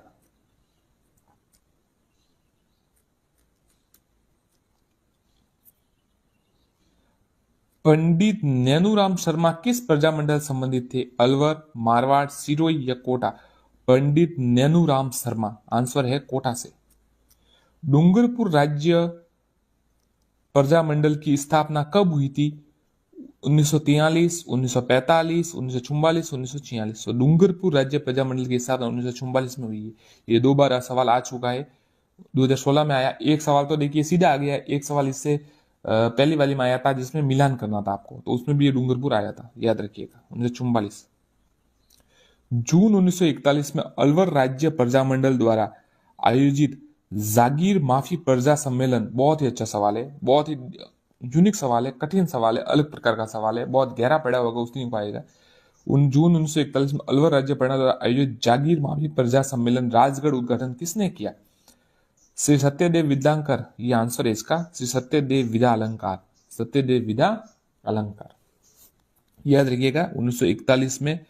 अब देखिए, हो सकता है ये वैसा ऐसा कैसा वापस नहीं आए कि भाई सत्यदेव विद्या अलंकार ऑप्शंस में, तो आपको ऐसा भी आ सकता है कि सत्यदेव विद्या अलंकार ने किस प्रजामंडल में ये जागीर माफी प्रजामंडल का उद्घाटन राजगढ़ में उद्घाटन किया था? तो अलवर राज्य प्रजामंडल, और ये जुड़ा हुआ, याद रखिए। सब्सक्राइब अगर आप करना चाहे तो कर सकते हैं।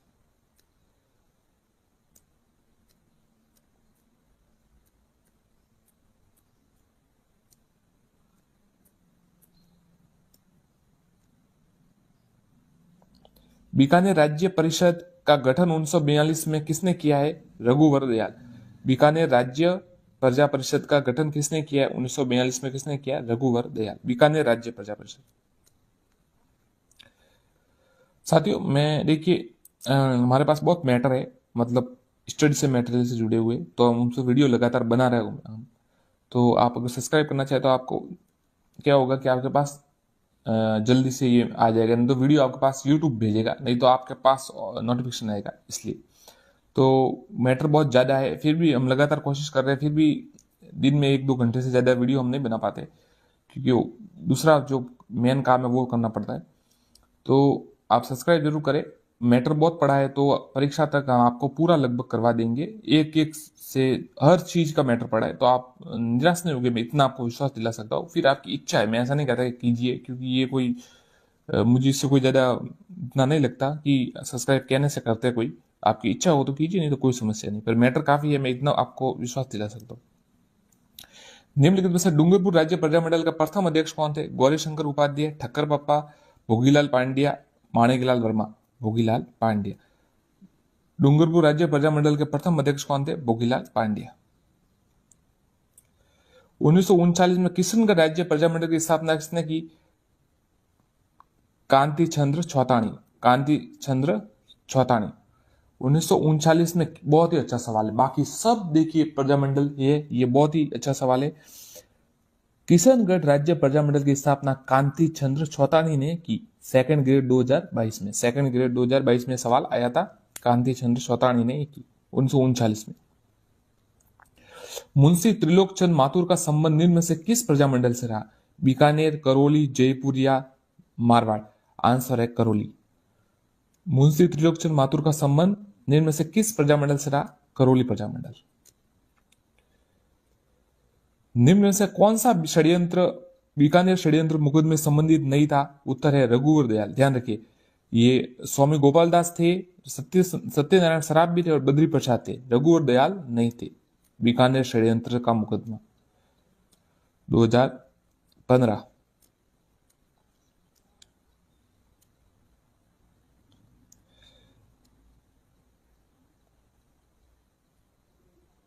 आपको साथियों मैं इतना विश्वास दिला सकता हूं कि आपको ज्यादा किताबें आप खरीद के कितनी किताबें खरीद लेंगे? मैं आपको बहुत सी किताबों से इतना मैटर है कि यहाँ पे हर किताब का लगभग मैटर आपको मिल जाएगा, इसलिए आप सब्सक्राइब कर सकते चाहे तो। राजस्थान में निम्न में से प्रजामंडल पर विचार कीजिए। मारवाड़, मेवाड़, बांसवाड़ा, इनके क्रम बताइए। तो देखिए कालानुक्रम बताना है आपको। तो ये सबसे पहले मारवाड़, फिर मेवाड़ और फिर बांसवाड़ा। सही है, 2022 में आया है सवाल। अब आपको सुमिलित करना है, जो सुमिलित नहीं है वो बताना है आपको। जैसलमेर प्रजामंडल मिठालाल व्यास बिल्कुल सही है। डूंगरपुर राज्य प्रजामंडल भोगीलाल पांड्या सही है। और मारवाड़ राज्य झालावाड़ राज्य प्रजामंडल कन्हैयालाल मित्तल सही है। ये जय नारायण प्रसाद तो जोधपुर से संबंधित है, मारवाड़ ये बीकानेर से संबंधित है नहीं है।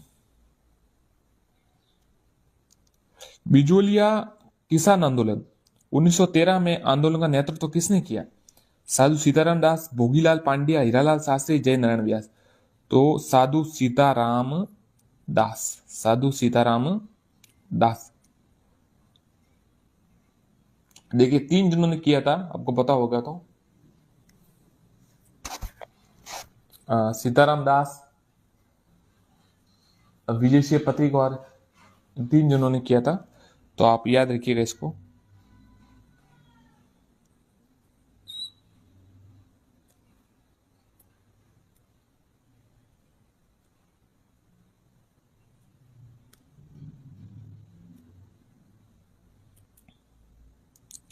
साधु सीताराम दास किस कर्षक आंदोलन से संबंधित थे? बिजोलिया, शेखावटी, सीकर, बूंदी। तो ये देखिए बिजोलिया आंदोलन से संबंधित। आप इस प्रश्न को समझने की कोशिश कीजिए। सेकंड ग्रेड 2011 में सवाल आया और सेकंड ग्रेड 2013 में आया, पर टॉपिक क्या है? साधु सीताराम दास। अलग अलग तरीके से पूछा गया पर वो का वो सवाल, तो याद रखिएगा। निम्न में से सूची में उन नेताओं को चुनिए जिन्होंने बिजोलिया किसान आंदोलन में भाग लिया, माफ कीजिएगा। 2 देखिए 3 है, आपको पता है 3 है। एक तो साधु सीताराम दास, विजय सिंह पथिक और माणिक्य लाल नहीं, सूची में उन नेताओं को चुने बिजोलिया किसान आंदोलन में भाग लिया। सेकंड ग्रेड 2016 में सवाल आया था। साधु सीताराम दास भी थे, विजय सिंह पथिक भी थे, माणिकलाल वर्मा भी और नारायण जी पटेल भी थे। तो देखिए साधु विजय माणिक्य, ये ऐसा याद करना है आपको। साधु विजय माणिक्य, पहले साधु सीताराम दास, फिर विजय सिंह पथिक और फिर माणिक्यलाल वर्मा जब इसका एंड हुआ। श्रीमती रमा देवी राजस्थान के किस राज्य आंदोलन संबंधित? बेंगू, बिजोलिया, बरड़ या बीकानेर? तो आंसर है बिजोलिया, आंसर है बिजोलिया।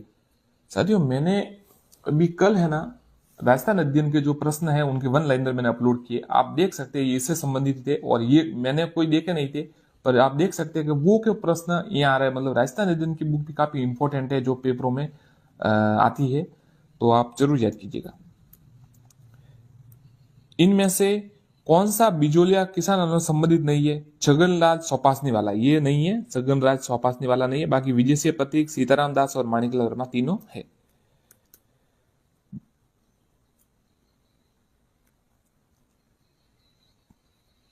पथिक ने किस समाचार पत्र के माध्यम से बिजोलिया किसान अन्य समाचार पहुंचा दिया था? मतलब इसकी जो राष्ट्रीय स्तर पर इसकी न्यूज बना दी थी।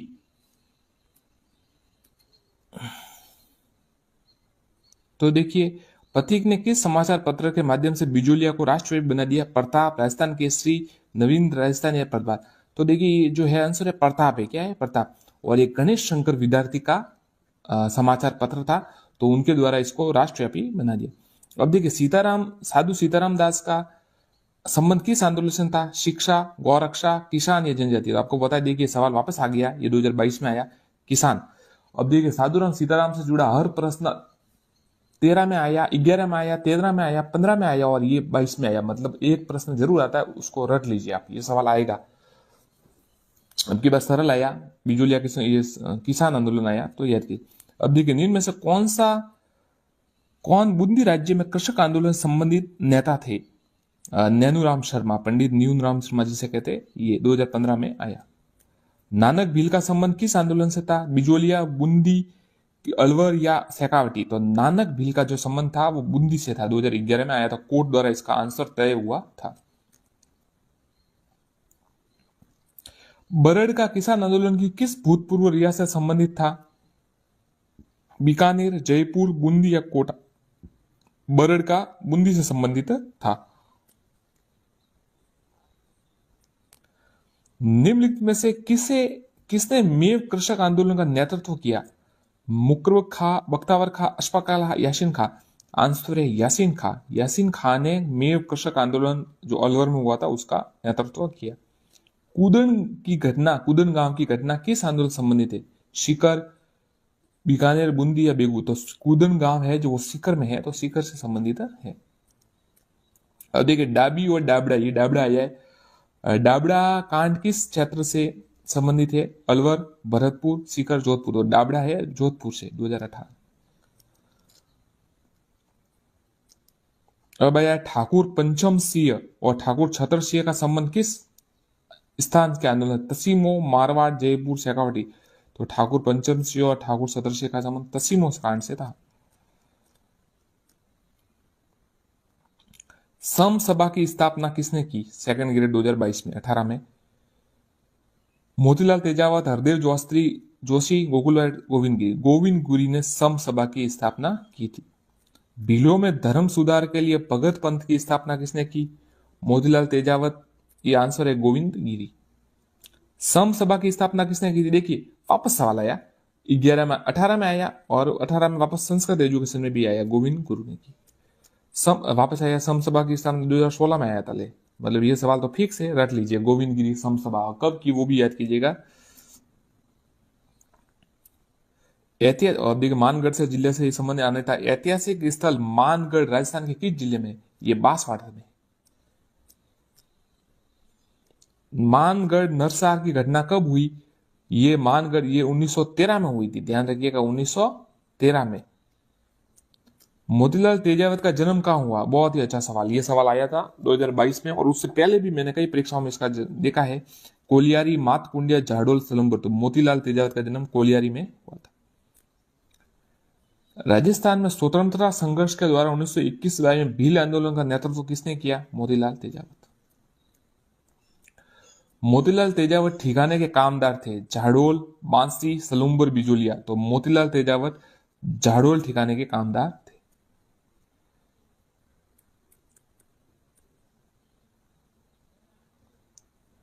जयपुर राज्य मीणा सुधार समिति का गठन किस स्थान पर हुआ? करौली, दौसा, नीम का थाना, खेतड़ी? बहुत ही अच्छा सवाल है। जयपुर राज्य मीणा सुधार समिति नीम का थाना में हुआ, 2018 में सवाल आया था, वापस आ सकता है, याद कीजिएगा। निम्नलिखित घटनाओं पर विचार कीजिए। डाबड़ा, नीमूछड़ा, आपको नंबर वाइज बताना शायद, तो ये बता दीजिए। कालाक्रम बताना है। तो सबसे पहले मानगढ़ पहाड़ी 1913, बिल्कुल सही। फिर हुआ नीमूछड़ा कांड और उसके बाद हुआ छंडावल और फिर अंत में हुआ डाबड़ा।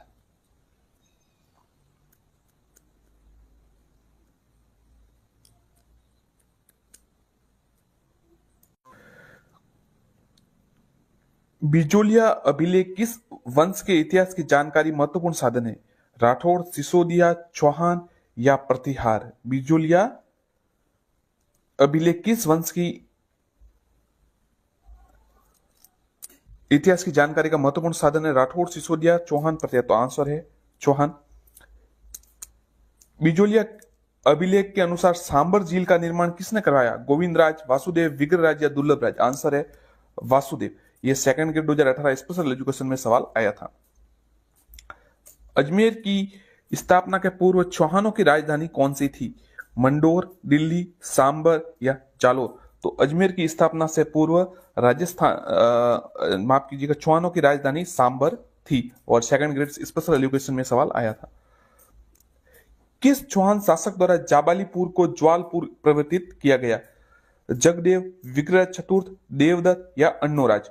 तो जाबालीपुर को ज्वालपुर में परिवर्तित विग्रह चतुर्थ द्वारा किया गया। देखिए थोड़ा अलग सवाल है, ये सवाल मैंने भी अभी तक थोड़ा कम देखा था, एक बार दो बार देखा तो सही था, पर इतना रेगुलर नहीं देखा, तो इसको देख लीजिएगा। ये सेकंड ग्रेड 2018 में संस्कृत एजुकेशन में सवाल आया था। अजमेर नगर बसाया, ये सवाल रेगुलर आता रहता है, तो याद है गोविंद राज, पृथ्वीराज चौहान, अजय राज या अन्नोराज? तो अजय राज ने ये बसाया था। सेकंड ग्रेड 2022 में ये आया था। तो देखिए एक तो ये आता है कि अजमेर नगर किसने बसाया, और एक आता है अजमेर दुर्ग का निर्माण किसने कराया। तो नगर तो बसाया है अजय राज ने, और दुर्ग का निर्माण कराया अजय पाल ने, यह तक। अब देखिए अन्नोराज के बारे में निम्नलिखित कथनों पर विचार कीजिए। अपने राज्य काल के प्रारंभ में उसने गजनवी आक्रमण को खदेड़ दिया था। वह मालवा के नरवन को पराजित करने में असफल रहा। उसने चालुक्य नरेश जयसिंह सिद्धराज की पुत्री से विवाह किया। वह अपने ही पुत्र के द्वारा मारा गया। तो देखिए ये 1, 3 और 4 सही है। बाकी ये जो मालवा को नरवन असफल रहा ये गलत है, सही सफल रहा है, तो ये गलत है, पर पहला, तीसरा और चौथा सही है। अब देखिए चौहान शासक कवि बांधव, ये सवाल तो इतना रेगुलर है, हर परीक्षा में आ जाता है।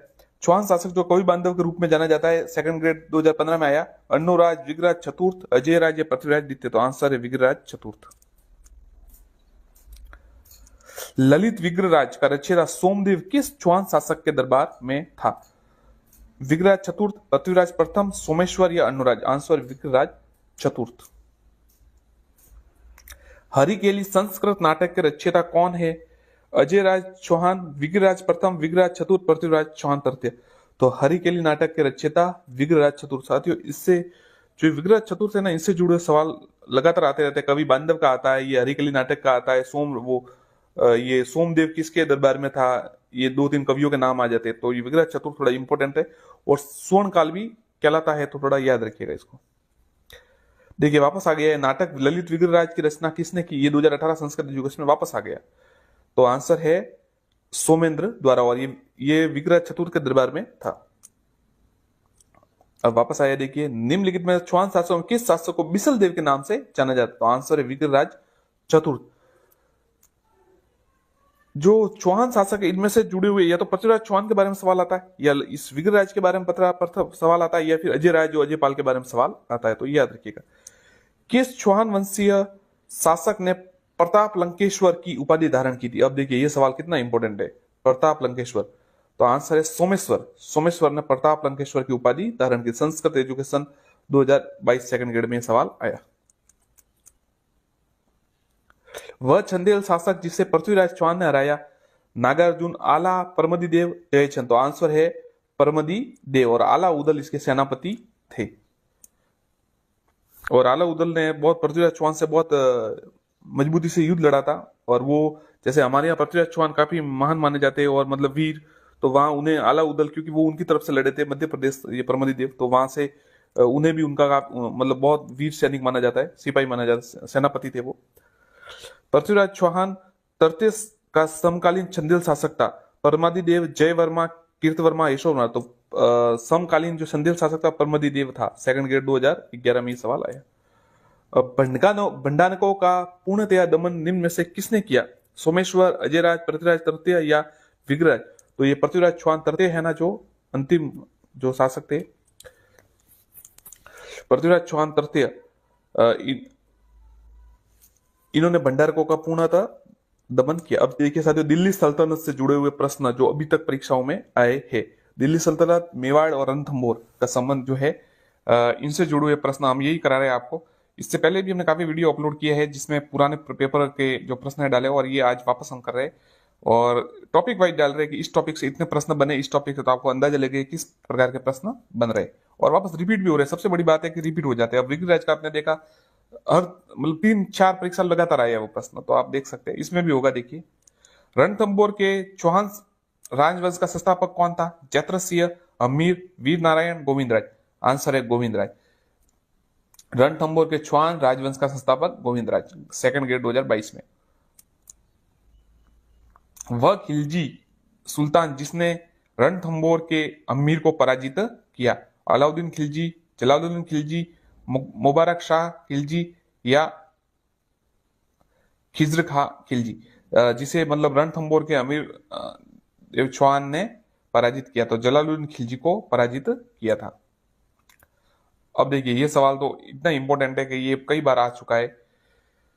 अलाउद्दीन खिलजी के निम्नलिखित विजयों का काल क्रमानुसार व्यवस्थित कीजिए। मतलब इसकी विजयों को, ये सवाल पता नहीं रेगुलर है, मतलब कि क्योंकि एक साथ पूछ लिया जाता है इसमें किन किन जगह किलों पर आक्रमण किया। तो देखिए, सबसे पहले तो उसने किया था रणथंभौर पर, फिर किया चित्तौड़ पर। देखिए, रणथंभौर पर 1301, फिर चित्तौड़ पे 1303, और फिर किया सिवाना 1308, और फिर किया जालोर 1311। और बीच में कई बार क्या आता सिवाना और ये वापस आ जाता है, वो भी आता है क्योंकि 1305 का भी कुछ है ऐसा, पर ये मतलब पूर्णतः आंदोलन, पूर्णतः आक्रमण थे। रणथंभौर, फिर चित्तौड़, और फिर सिवाना, और फिर जालोर, याद रखिएगा। रणथंभौर की विजय के उपरांत अलाउद्दीन खिलजी ने इस दुर्ग को किसके अधिकार में सौंपा था? अलूग खां, नुसरत खां, अकात खां या उमर खां? तो रणथंभौर विजय के उपरांत अलाउद्दीन खिलजी ने अलूग खां के अधिकार में सौंपा था, सेकंड ग्रेड 2016 में। 1300 में रणथंभौर के आक्रमण के दौरान अलाउद्दीन खिलजी का कौन सा सेनानायक मारा गया था? उलुग खां, नुसरत खां, जफर खां, आईने मुल्क मुल्तानी? तो नुसरत खां तो मारा गया, और अलुग खां को बाद में इसका अधिकार सौंपा था। याद रखिए, 2 सवाल पक्के आते हैं। ये 16 में ये भी देखिए, ग्रुप 1 में आया था। ये नुसरत खां को तो उसने सौंपा था, और ये उलुग खां मतलब सेनापति बनाया था, उसका अधिकार सौंपा था किले का। अलाउद्दीन खिलजी ने जालोर के किस राजपूत वंश का अंत कर दिया था? गुहिल वंश, राठौड़, सोनग्रा चौहान, और जालोर के सोनग्रा चौहान के साथ इन्होंने युद्ध किया था, और कानर देव वीरम देव वीरता से लड़ते हुए वीर गति को प्राप्त हुए थे। अब देखिए, राजस्थान और मुगल, नहीं थोड़ा इधर भी है सवाल, ये पहले देख लीजिए अलाउद्दीन वाला। सुल्तान जलालुद्दीन खिलजी के रणथंभौर के अभियान के समय वहां का शासक था गोविंद राज, वीर नारायण, अमीर अतिपाल? तो अमीर देव चौहान, महान शासक अमीर देव चौहान वहां के शासक थे। रणथंभौर के शासक अमीर देव द्वारा किस मंगोल नेता को शरण देने पर अलाउद्दीन ने रणथंभौर पर आक्रमण किया था?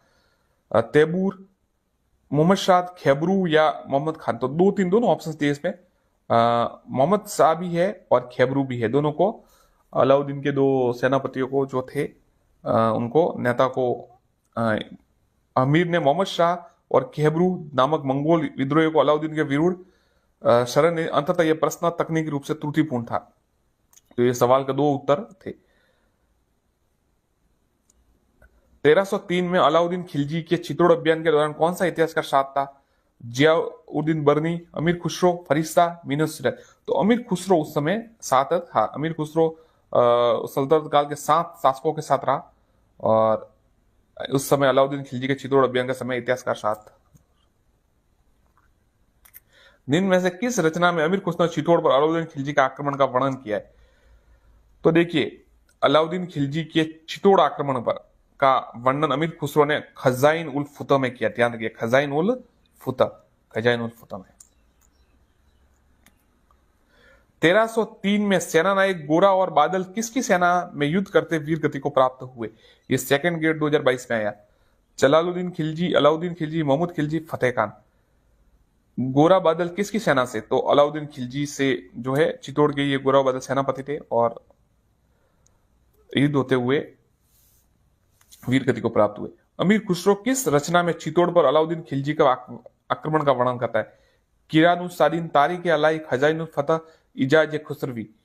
तो देखिए, अमीर खुसरो की किस रचना में चित्तौड़? तो देखिए, तारीख अलाई और खजाइनुल फतह दोनों एक ही पुस्तक है, था विकल्प 2 व 3 दोनों सही है। तारीख अलाई और खजाइनुल फतह दोनों एक ही प्रश्न है, पुस्तक है। जालोर के चौहान वंश की शाखा का संस्थापक कुमार सिन्हा, अल्लाण, कीर्तिपाल, अजय सिंह। आंसर है कीर्तिपाल। प्राचीन शिलालेखों में जालोर को किस नाम से जाना जाता है? खिजराबाद, जयगढ़, जलालाबाद या जाबिलपुर? तो ये जबालीपुर है, जबलपुर है। ये प्राचीन शिलालेखों में जालोर को जाना। सेकंड ग्रेड 2022 ग्रुप डी ये सवाल आया था अभी जो हुई परीक्षा, लास्ट परीक्षा हुई थी उसमें। अब देखिए, कानर देव जालोर के शासक थे। जालोर, ये जालोर में अलाउद्दीन का समकालीन शासक था। शीतल देव, कानर देव, मलक देव, इसलिए कानर देव। तो देखिए, ये सवाल आया सेकंड ग्रेड 2022 में, फिर आया ये सेकंड ग्रेड 2018 में, सेम टू सेम प्रश्न।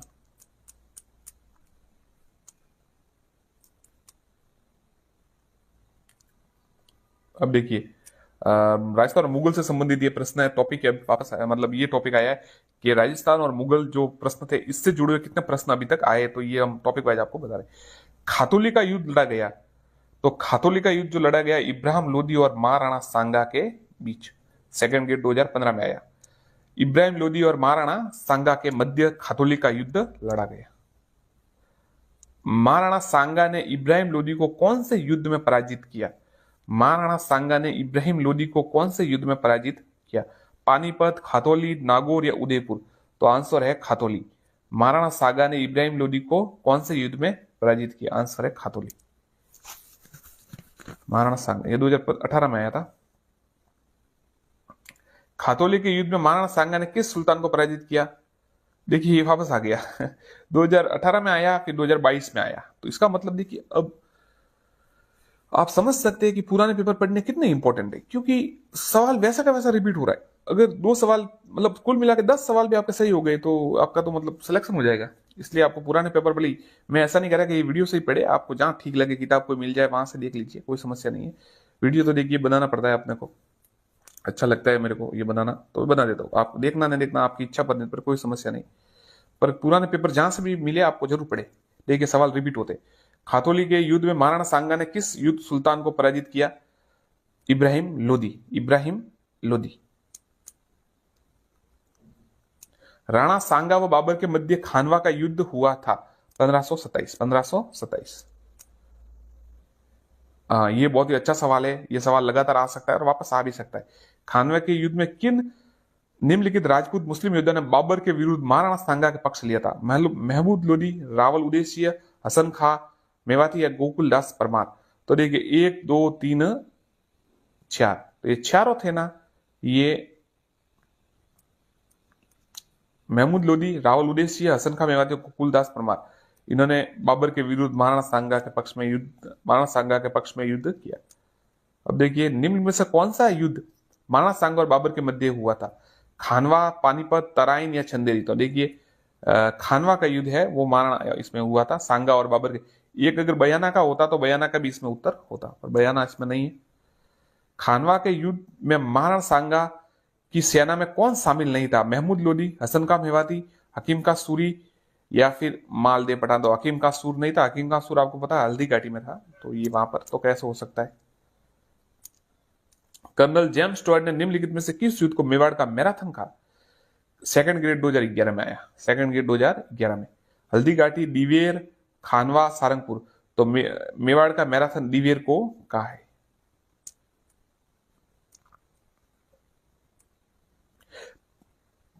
खानवा के युद्ध में बाबर के विरुद्ध राणा सांगा के पक्ष में कौन नहीं लड़ रहा था? सूर्यमल, रायमल, पृथ्वीराज कल्याणमल?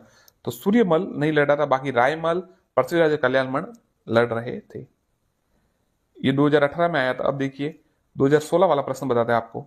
निम्नलिखित में से कौन सा राजपूत सरदार खानवा के बाबर के विरुद्ध राणा पक्ष में लड़े? राजा भारमल ईडर, वीरमदेव मेड़तिया, राव बीका, राव लोडकरण? तो देखिए, ये इसमें से दो ही थे जो लड़े थे। एक तो ईडर वाले भारमल और वीरमदेव मेड़तिया, ये दोनों लड़े थे।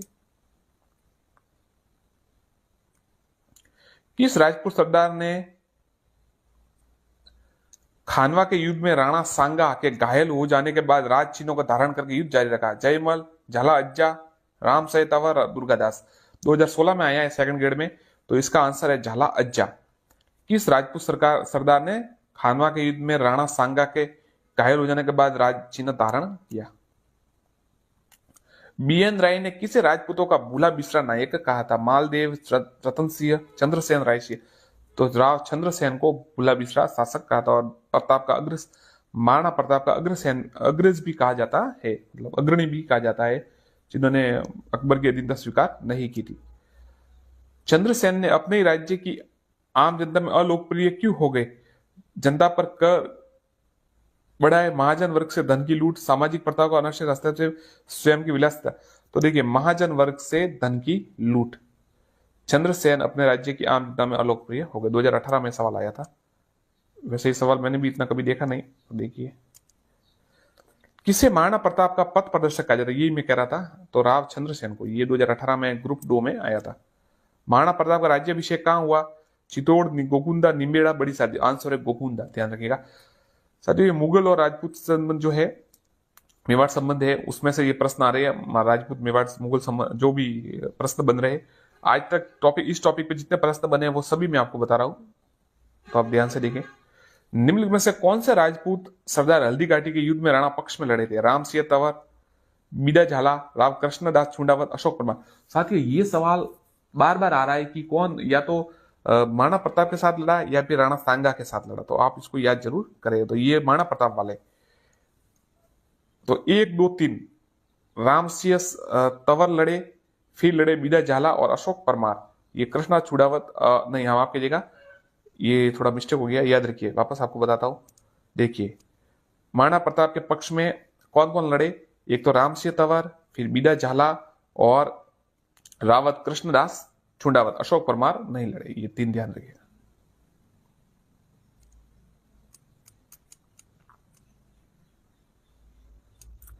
हल्दी घाटी का प्रसिद्ध युद्ध मैदान किस जिले में स्थित है? ये तो आपको पता ही होगा,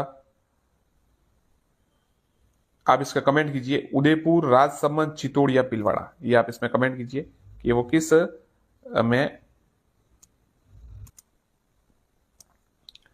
तो आप कमेंट कीजिए हल्दी घाटी का प्रसिद्ध मैदान। ये आंसर चलो बता देते, राजसमंद में है, राजसमंद में। फिर अगला प्रश्न देखते हैं। हल्दी घाटी का युद्ध महाराणा प्रताप के की भील सेना का कमान या किसने संभाली थी? राणा पूंजा, जीवसा, लूणा छावंडिया, ताराबिल। तो आंसर है राणा पूंजा। अब देखिए, महाराणा प्रताप ने छावंड को अपनी राजधानी बनाया। मेवाड़ की राजधानी कब तक रहा? 1557, 1605, 1609 या 1615। तो 1557 तक ये रहा। छावंड 1585 में राजधानी बनी थी और 1557 तक रही। फिर देखिए, वापस सवाल आया, प्रताप ने 1585 में अपनी राजधानी कहां स्थापित की थी?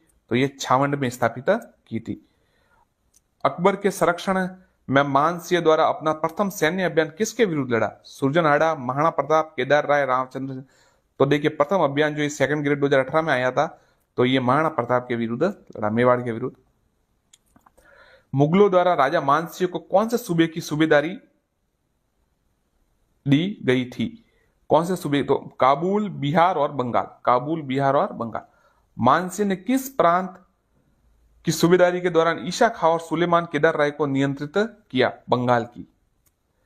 प्रथम बार 7 हजारी और मनसब मिर्जा राजा की उपाधि प्राप्त करने वाला आमेर शासक था? मानसिंह। तो मानसिंह से जुड़े काफी प्रश्न आ रहे हैं, ये ध्यान रखिएगा आप। किस सन में अकबर ने मानसिंह को 7,000 व 6,000 सवार का मनसब प्रदान किया? तो आंसर है 1605।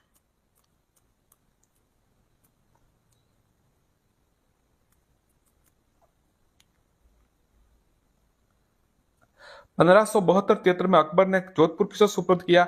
मोटा राजा उदय सिंह, बीकानेर के राय सिंह, आमेर के मान सिंह, मालदे के, तो बीकानेर के राय सिंह को 72-73 में ये जोधपुर सुपुर्द कर दिया।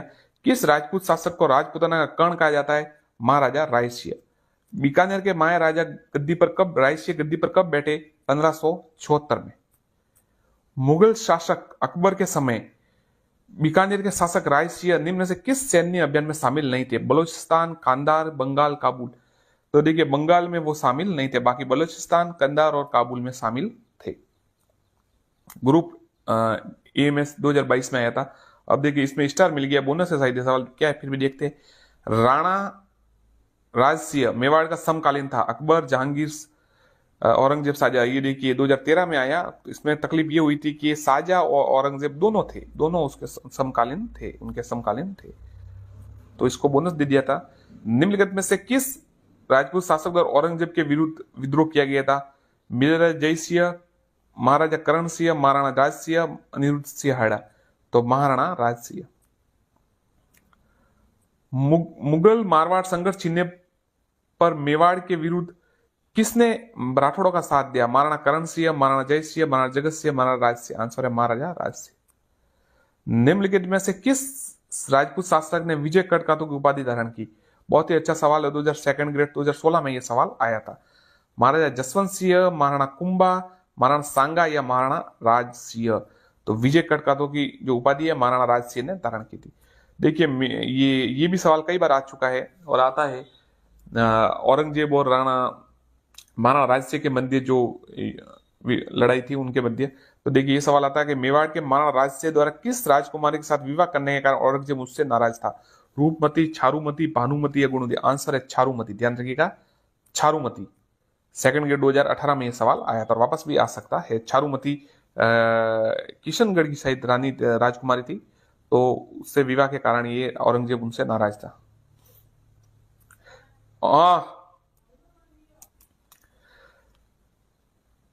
कतिपय राजपूत शासकों की सूची नीचे दी जा रही है। राणा सांगा, चंद्रसेन, मानसिंह, रायसिंह। इनमें से किन दो का चयन करें जिन्होंने मुगल का सहयोग किया? तो देखिए मानसिंह ने किया और राय सिंह ने किया, राणा सांगा और चंद्रसेन ने नहीं किया। कुंभा के विषय में असत्य कथन बताना है आपको। वह स्वयं विद्वान नहीं था, विद्वानों को आश्रय देता था। ये बिल्कुल असत्य है। कुंभा खुद भी बहुत विद्वान थे, तो ये गलत हो गया। बाकी कुंभलगुर का निर्माता, संगीत प्रेमी, मेवाड़ के महान शासकों में बिल्कुल सही है। अकबर ने सर्वोच्च मनसब 7021 राजपूत शासक को दिया? राजा भारमल, मोटा राजा उदय सिंह, राजा मानसिंह, भगवान। उत्तर है राजा मानसिंह।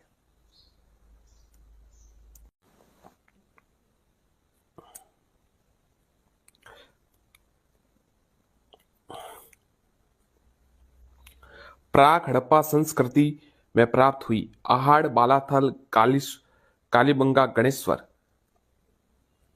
कालीबंगा में प्राप्त हुई। निम्नलिखित में से कौन कालीबंगा के उत्खनन से संबंधित नहीं है? बीके थापर, एमडी खरे, बीबी लाल या पीजी बाल। तो ये पीजी लाल है ना, ये इससे संबंधित नहीं है। बाकी बीके थापर है, एमडी खरे और बीबी लाल भी है। निम्न में से कौन कालीबंगा पुरातत्व स्थल की खुदाई में बीबी लाल का सहयोगी नहीं रहे? एमडी खरे, के एम श्रीवास्तव, एसपी जैन या ये त्रिपाठी। तो कालीबंगा पुरातत्व स्थल की खुदाई में बीबी लाल का सहयोगी ये एमडी खरे नहीं रहे। बाकी के एम श्रीवास्तव, एसपी जैन और ये त्रिपाठी रहे।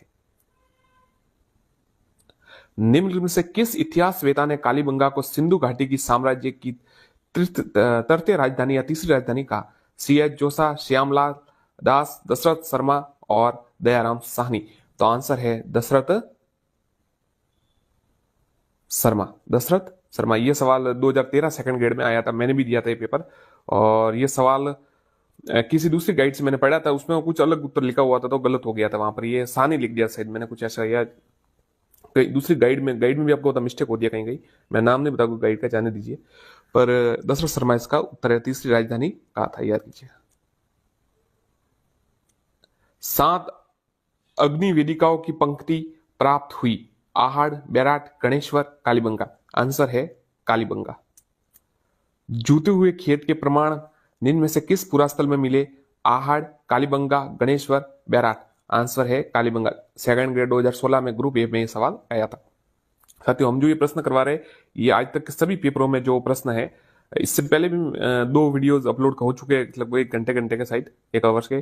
तो ये तीसरा वीडियो है, अब देख सकते हैं इसको। और रिपीट होते सवाल, इसलिए एक बार जरूर देखें। आहाड़ के उत्खनन का कार्य सर्वप्रथम 1953 में किसके नेतृत्व में हुआ? अक्षय कीर्ति व्यास, रतन चंद्र अग्रवाल, एस.टी. साकलिया, वी.एन. मिश्र। आंसर है अक्षय कीर्ति व्यास। निम्नलिखित में से किस सभ्यता को धूलकोट भी कहा जाता है? कालीबंगा, आहाड़, बालाथल या बैराट। आंसर है आहाड़। यह सेकंड ग्रेड में 2022 में आया था। आहाड़ इसका उत्तर है। इस सभ्यता को धूलकोट कहा जाता है। और ये देखिए, आहाड़ के उत्खनन का कार्य सर्वप्रथम 1953 में किसके नेतृत्व में हुआ? तो इसका उत्तर है अक्षय कीर्ति व्यास। आगे सवाल देखते हैं। किस पुरातत्व स्थल को धूल, वापस देखिए, धूलकोट के नाम से भी जाना जाता है? नमाना, भागोर, आहड़ या नागदा? आहड़। और अब ये देखिए, ये का ये सवाल 2016 में आया, फिर 2018 में भी आया, मतलब साफ पता चलता है कि सवाल रिपीट होते हैं, इसलिए पुराने पेपर जरूर देखिए। कम से कम 7-8 सवाल का फायदा हो जाए तो आप मेरिट में आ जाएगी।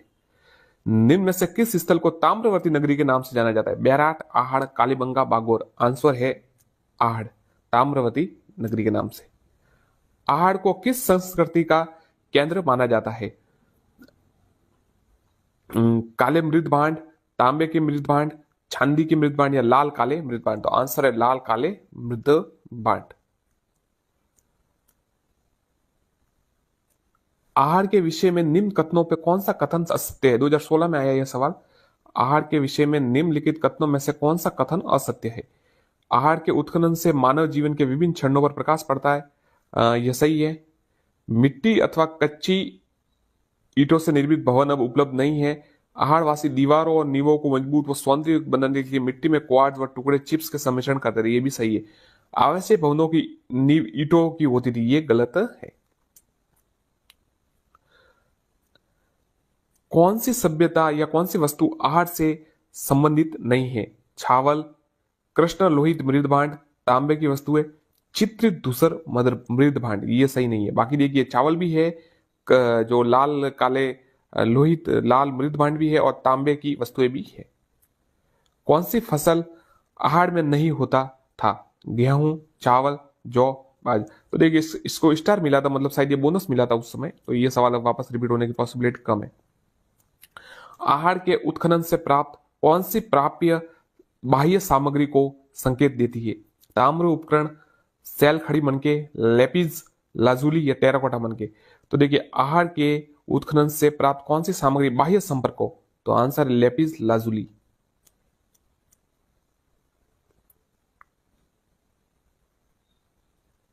निम्न में से कौन सा एक युग्म सही सुमिलित नहीं है? कालीबंगा अमलानंद घोष, ये तो सही है। आहाड़ एस टी साकलिया भी सही है। बागोर वी एन मिश्रा भी सही है। बैराट है ना, केदार पुनातपुरी नहीं है, बाकी तीनों सही है। देखिए, कालीबंगा अमलानंद घोष है, आहाड़ एच टी साकलिया है, और बागोर वी एन मिश्र है। निम्न में से कौन सी सभ्यता कांतली नदी के उद्गम पर स्थित है? रंग महल, बैराट, गणेश्वर या फिर कालीबंगा? ये तो गणेश्वर शिखर ये होगा इधर, कांतली नदी, तो गणेश्वर इसका उत्तर है। ये सेकंड ग्रेड 2022 में आया था। निम्न में से राजस्थान में ताम्र युगीन सभ्यता का प्रारंभिक केंद्र किसे माना जाता है? बालाथल, गणेश्वर, आहाड़ या बैराट? ताम्र युगीन सभ्यता का प्रारंभिक केंद्र, ये आंसर है गणेश्वर, ये 2022 में आया था। किस ताम्र पाषाणिक स्थल पर सबसे ज्यादा ताम्र सामग्री प्राप्त हुई? देखिए, ये आहाड़ भी जैसे ताम्र है, पर फिर भी देखिए, सबसे ज्यादा जो प्राप्त हुई है वो गणेश्वर में प्राप्त हुई है।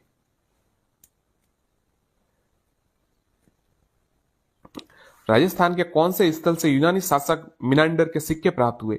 ये देखिए, 2011 में आया था सेकंड में, ये 2000 और कोड से इसका आंसर तय हुआ था। तो देखिए, मिनांडर के सिक्के कालीबंगा, बैराट या आहाड़ या नगर? तो आंसर है बैराट, बैराट इसका उत्तर है। साथियों, हम काफी वस्तुनिष्ठ प्रश्न अलग अलग टॉपिक पे भी ला रहे हैं, रीड के भी ला रहे हैं, सेकंड ग्रेड फर्स्ट ग्रेड सभी के लिए ला रहे हैं, और अलग अलग वीडियो आ रहे हैं। ये वीडियो जो संबंधित है वो पुराने पेपरों से संबंधित, जितने भी पुराने पेपर में प्रश्न आए, क्योंकि प्रश्न वापस रिपीट होते रहते हैं, तो इससे संबंधित आप अगर अपडेट चाहते हैं तो आप चैनल को सब्सक्राइब, अगर आप इच्छा हो तो जरूर कीजिए, और कर सकते हैं तो आपके अच्छे वीडियो आएंगे, ये बात मैं गारंटी दे सकता हूँ। बाकी आपकी मर्जी है, कीजिए ना कीजिए वो अलग बात है। बैराट विराटनगर में प्रथम उत्खनन किस नेतृत्व में किया? Dayaram Sahni, doctor N R Banerjee, B R Ambedkar, D R Bhandarkar या आर सी अग्रवाल? विराटनगर में प्रथम उत्खनन दयाराम साहनी।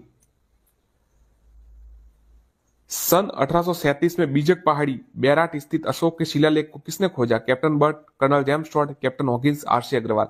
तो देखिए, बीजक की पहाड़ी बैराट में स्थित अशोक के शिलालेख कैप्टन बर्ट ने खोजा। निम्नलिखित में से किस प्राचीन सभ्यता में सम्राट अशोक के 2 शिलालेख पाए जाते हैं? निम्न में से किस प्राचीन सभ्यता में सम्राट अशोक के 2 शिलालेख पाए जाते हैं? बनास, गणेश्वर, कालीबंगा या बैराट? तो आंसर है बैराट। निम्नलिखित में से कौन सा विकल्प बैराट से संबंधित नहीं है?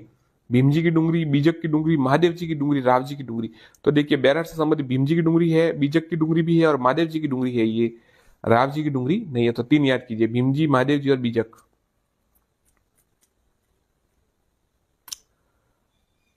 उत्तर गुप्त कालीन शंख लिपि में लिखे लेख मिले, बैराट, आहड़, ओजियन या गिलुंड। उत्तर गुप्त कालीन शंख लिपि में लिखे लेख मिले, उत्तर है बैराट। निम्नलिखित में से कौन सा कथन सही है? निम्नलिखित में से कौन सा कथन सही है? गणेश्वर एक उत्खनन स्थल नहीं है, बैराट एक ग्राम्य संस्कृति केंद्र था, कालीबंगा लोह युग संस्कृति का उदाहरण था, आहड़वासी का महत्वपूर्ण व्यवसाय अयस्क तांबे का गलत या तांबे वस्त्र बनाना था। तो देखिए सही है, तो ये आहड़वासियों का महत्वपूर्ण व्यवसाय अयस्क का गलन तांबे का वस्तुएं बनाना था, ये सही है। अब मिलान करना है आपको, कालीबंगा, आहड़, गणेश्वर, बैराट। तो देखिए सुमिलित नहीं है वो बताना है। आहड़ उदयपुर बिल्कुल सही है, गणेश्वर शिखर भी सही है, बैराट जयपुर, कालीबंगा हनुमानगढ़ में है, ये चूरू गलत है।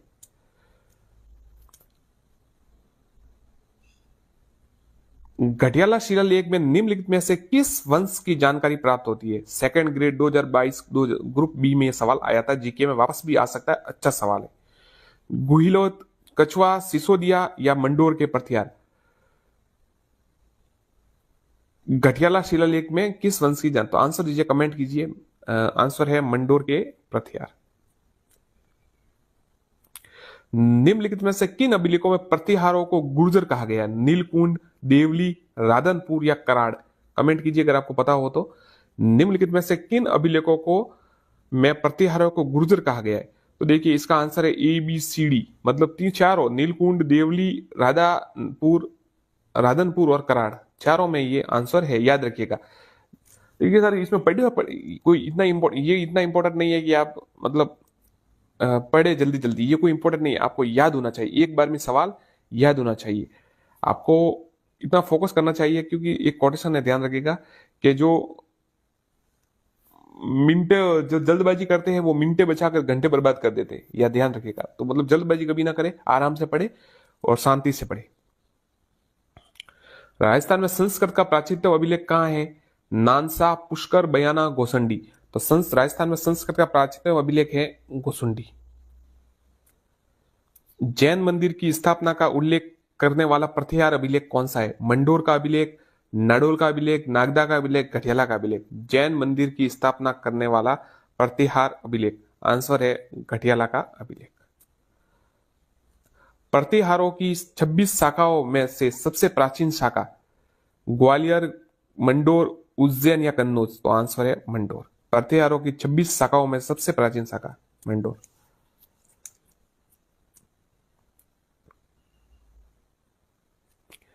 राजस्थान में प्रतिहार वंश के संस्थापक हरिश्चंद्र की राजधानी मेड़ता, जालोर, भीनमाल या मंडोर। तो राजस्थान में प्रतिहार वंश के संस्थापक हरिश्चंद्र की राजधानी मंडोर। मंडोर प्रतिहार वंश की किस वंश शासक को से वंशावली प्रारंभ होती है? मंडोर प्रतिहार वंश के किस शासक से वंशावली प्रारंभ होती है? कंदक, रज्जिल, हरिश्चंद्र, नागभट्ट। तो आंसर है रज्जिल। 2022 में यह सवाल आया था। साथियों पुराने पेपर से देखिए, पुराने पेपर जो है उनको पढ़ने से ये फायदा होता है कि एक तो आपको तैयारी का अनुमान हो जाता है कि आपकी तैयारी कितनी है, और एक आपको पेपर का लेवल पता चल जाता है कि भाई इस लेवल का सवाल आते हैं। अब आपने देखा होगा आर्ट से जुड़े हुए 4 सवाल आ चुके हैं, तो वापस हो सकता है कि उनमें से एक उठ के सवाल वापस प्रकट हो जाए आपके सामने। तो पुराने सवाल जरूर देखे, कहीं से भी देखे। मंडोर प्रतिहार वंश के किस शासक से? रज्जिल, इसका आंसर रज्जिल। प्रतिहार शासक जिसने जालोर में अपनी राजधानी स्थापित की? नागभट्ट प्रथम, वत्सराज, महेंद्रपाल प्रथम, मिहिर भोज। आंसर है नागभट्ट प्रथम। प्रतिहार शासक जिसने जालोर में अपनी राजधानी स्थापित की, नागभट्ट प्रथम। गुर्जर प्रतिहारों की राजधानी कौन सी थी? पीलो, मोलो, भीनपाल, बूढ़ा पुष्कर, अजमेर, मांडवियापुर, जोधपुर या जांगल, बीकानेर। तो ये दोनों इसमें आंसर माना है। देखिए ये मतलब प्रतिहारों की जो प्रारंभिक राजधानी थी वो तो ये मांडवियापुर, मंडोर थी। तो इसका आंसर ये मान लीजिए, ये पीलो भिन्माल भी माना है शायद, इसमें 1 3 लिखा है, ऑप्शंस देखिए। प्रतिहार वंश की मंडोर शाखा किस शासक ने अपनी राजधानी मंडोर से मेड़ता स्थानांतरित की? बहुत ही अच्छा सवाल है। कुकुक, रजील, नागभट प्रथम, बाहुक। देखिए प्रतिहार वंश की किस मंडोर शाखा को के किस शासक ने अपनी राजधानी मंडोर से मेड़ता स्थानांतरित की? मंडोर से मेड़ता, तो नागभट प्रथम ने ये किया था, सेकंड ग्रेड 2016 में आया था। ग्वालियर अभिलेख में मलेच्छों का नाशक किसे कहा गया है? विग्रह चतुर्थ, विमल शाह, नागभट या मिहिर भोज? तो ग्वालियर अभिलेख में मलेच्छों का नाशक है वो नागभट को कहा गया है। उस अरब यात्री का नाम बताइए जिसने मिहिर भोज के समय वृतांत का प्रस्तुत किया? सुलेमान, शाह नीरू, अल मसूदी हजाब, या आपको सीधा उत्तर बता कि यार गड़बड़ ना हो। देखिए सीधा सवाल आएगा कि मिहिर भोज के समय कौन सा अरब यात्री ने वृतांत प्रस्तुत किया? तो सुलेमान उसका आंसर है। संस्कृत एजुकेशन में सवाल आया था, निम्न में से कौन सा शासक गोवाड़ बंगाल में भोज प्रथम का समकालीन था? काकुक, देवपाल, त्रिलोचन पाल या रामभद्र? तो देखिए कौन सा शासक गोवाड़ बंगाल में भोज प्रथम का समकालीन था? देवपाल। सेकंड ग्रेड में ये 2018 में आया था। निम्न में से किस विदेश यात्री ने गुर्जर प्रतिहार राजवंश की सैन्य शक्ति व समृद्धि का उल्लेख किया है? मार्को पोलो, सुलेमान, अल बिरूनी, अब्दुल रजाक? तो सुलेमान ने ये देखिए, क्योंकि सबसे क्या था बात था कि मीर भोज के समय सुलेमान आया था और उस समय मीर भोज बहुत ही प्रभावी थे, मतलब उस समय सबसे शक्तिशाली था, तो उस समय की सैन्य शक्ति और समृद्धि का उल्लेख किया है।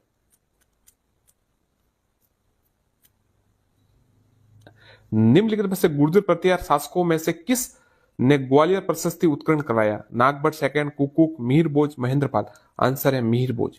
निम्न में से किस गुर्जर प्रतिहार शासकों में किसने ग्वालियर प्रशस्ति का उत्कीर्ण कराया? मिहिर भोज। निम्न में से कौन सा एक मंदिर गुर्जर प्रतिहार शैली का माना जाता है? सोमेश्वर मंदिर किराड़ू, याद रखिए सोमेश्वर मंदिर किराड़ू। कन्नौज पर अधिकार हेतु चलित त्रिपक्षीय युद्ध में राजपुताना की किस वंश के शासकों ने भाग लिया? चौहान, गुर्जर प्रतिहार, परमार, गहलोत? तो आंसर है गुर्जर प्रतिहार। ये 3 शायद वंशों त्रिकूट संघर्ष कहते हैं, 7वीं की क्लास में ये सवाल है, अर्धवार्षिक वार्षिक में डालता रहता हूं मैं उनको। तो ये त्रिकूट जो त्रिपक्षीय संघर्ष था, इसमें देखिए गुर्जर प्रतिहार, पाल और राष्ट्रकूट।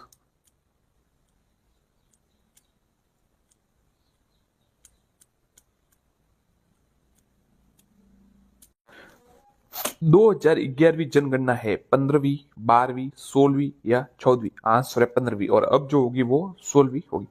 राजस्थान की पहली जातीय जनगणना प्रस्तावित है 1 नवंबर 2011 से। अब ये सवाल सेकंड ग्रेड में आया, तब किस हिसाब से आया? जातीय जनगणना तो हुई नहीं शायद, प्रस्तावित थी शायद उस समय, कुछ होगा। 2011 की जनगणना के अनुसार जनसंख्या की दृष्टि से राजस्थान का स्थान है 10वां, 7वां, 8वां या 5वां? तो 8वां स्थान है।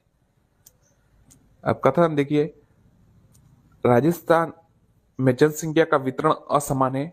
आर, राज्य में जलवायु उच्च वक्षीय कारकों में विविधता पाई जाती है। तो एस और आर दोनों सही है। ये देखिए 2018 में सवाल ये आया था। 2011 की जनगणना के अनुसार राजस्थान में न्यूनतम जनसंख्या वाला जिला करौली, राजसमंद, जैसलमेर या बाड़मेर? आंसर है जैसलमेर। 2022 में यह आया था। जनगणना 2011 के अनुसार राजस्थान का वह जिला जहां न्यूनतम जनसंख्या घनत्व है, बाड़मेर, जैसलमेर, जालोर या जोधपुर? आंसर है जैसलमेर। 2011 की जनगणना के अनुसार निम्नलिखित जिलों के समूह में से जनसंख्या घनत्व का अवरोही क्रम, मतलब सबसे ज्यादा सबसे पहले। तो सबसे पहले देखिए इसमें ये जो मेन तो नहीं दिए हुए, बाकी ये जिले सबसे पहले भरतपुर आएगा, फिर दौसा, फिर कोटा और सबसे कम उदयपुर में, ये ध्यान रखिएगा। अब 4 जिले तो कोई भी आ सकते हैं। वर्ष 2001 से 2011 की अवधि में राजस्थान के निम्नलिखित जिलों में से किस उच्चतम दशकीय जनसंख्या वृद्धि दर पाई गई? जैसलमेर, अलवर, जालोर, बाड़मेर? यह सवाल 3-4 बार आ चुका है, याद रखिएगा। बाड़मेर 2018 में भी आया और इससे पहले भी शायद एक एग्जाम में आया कि जो दशकीय वृद्धि दर है वो सबसे ज्यादा बाड़मेर में पाई गई।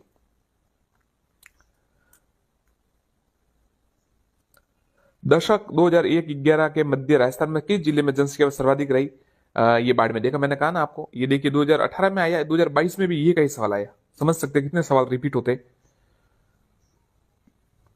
2001-2011 के दशक के दौरान राजस्थान में न्यूनतम जनसंख्या वृद्धि दर वाले जिलों का युग्म गंगानगर और झुंझुनू। गंगानगर और झुंझुनू, ये सेकंड ग्रेड 22 में आया, गंगानगर और झुंझुनू। साथियों, हम आपको ये सवाल करवा रहे हैं पुराने पेपरों से, कि आज तक जितने परीक्षा है उनमें पेपर से जितने भी प्रश्न आते हैं टॉपिक वाइज, ये टॉपिक वाइज प्रश्न है। जैसे जनसंख्या का टॉपिक है तो आज तक जनसंख्या के संबंधित कितने प्रश्न है वो सभी आपको बताए। इससे पहले भी सब बता दिए हमने आपको। भौतिक विस्तार है, कृषि है, सभी आ रहे हैं, आगे भी और उद्योग भी आएंगे, सभी आएंगे। तो अगर आप चाहे तो वीडियो लंबा है पर देख सकते हैं। सन 2001 से 11 के बीच राजस्थान में कौन से जिले में जनसंख्या दर की वृद्धि दर 30% से अधिक दर्शाई गई?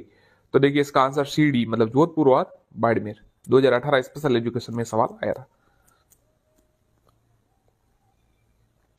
और सबसे बड़ी बात साथियों इसमें ये कि सवाल है ना रिपीट हो रहे हैं। देख आप खुद देख सकते हैं, मतलब एक टॉपिक से लगभग वो के वो सवाल वापस। तो अब की बार अगर परीक्षा में जाए और ये प्रश्न रिपीट हो जाता, आपके 4-5 सवाल को आप समझ सकते 10 से 15 सवाल का फायदा हो जाएगा। 15 सवाल में तो मेरिट बनती है। तो थोड़ा ध्यान रखिए। पुराने पेपर पढ़िए, यहाँ से आपको मैंने कहा था कि हमारे यहाँ से पढ़िए, आपको जहाँ ठीक लगे वहां पढ़िए, पर पुराने पेपर एक बार देख के जाइए। 2011 की जनगणना अनुसार राजस्थान की कुल साक्षरता 66.1% या 10%।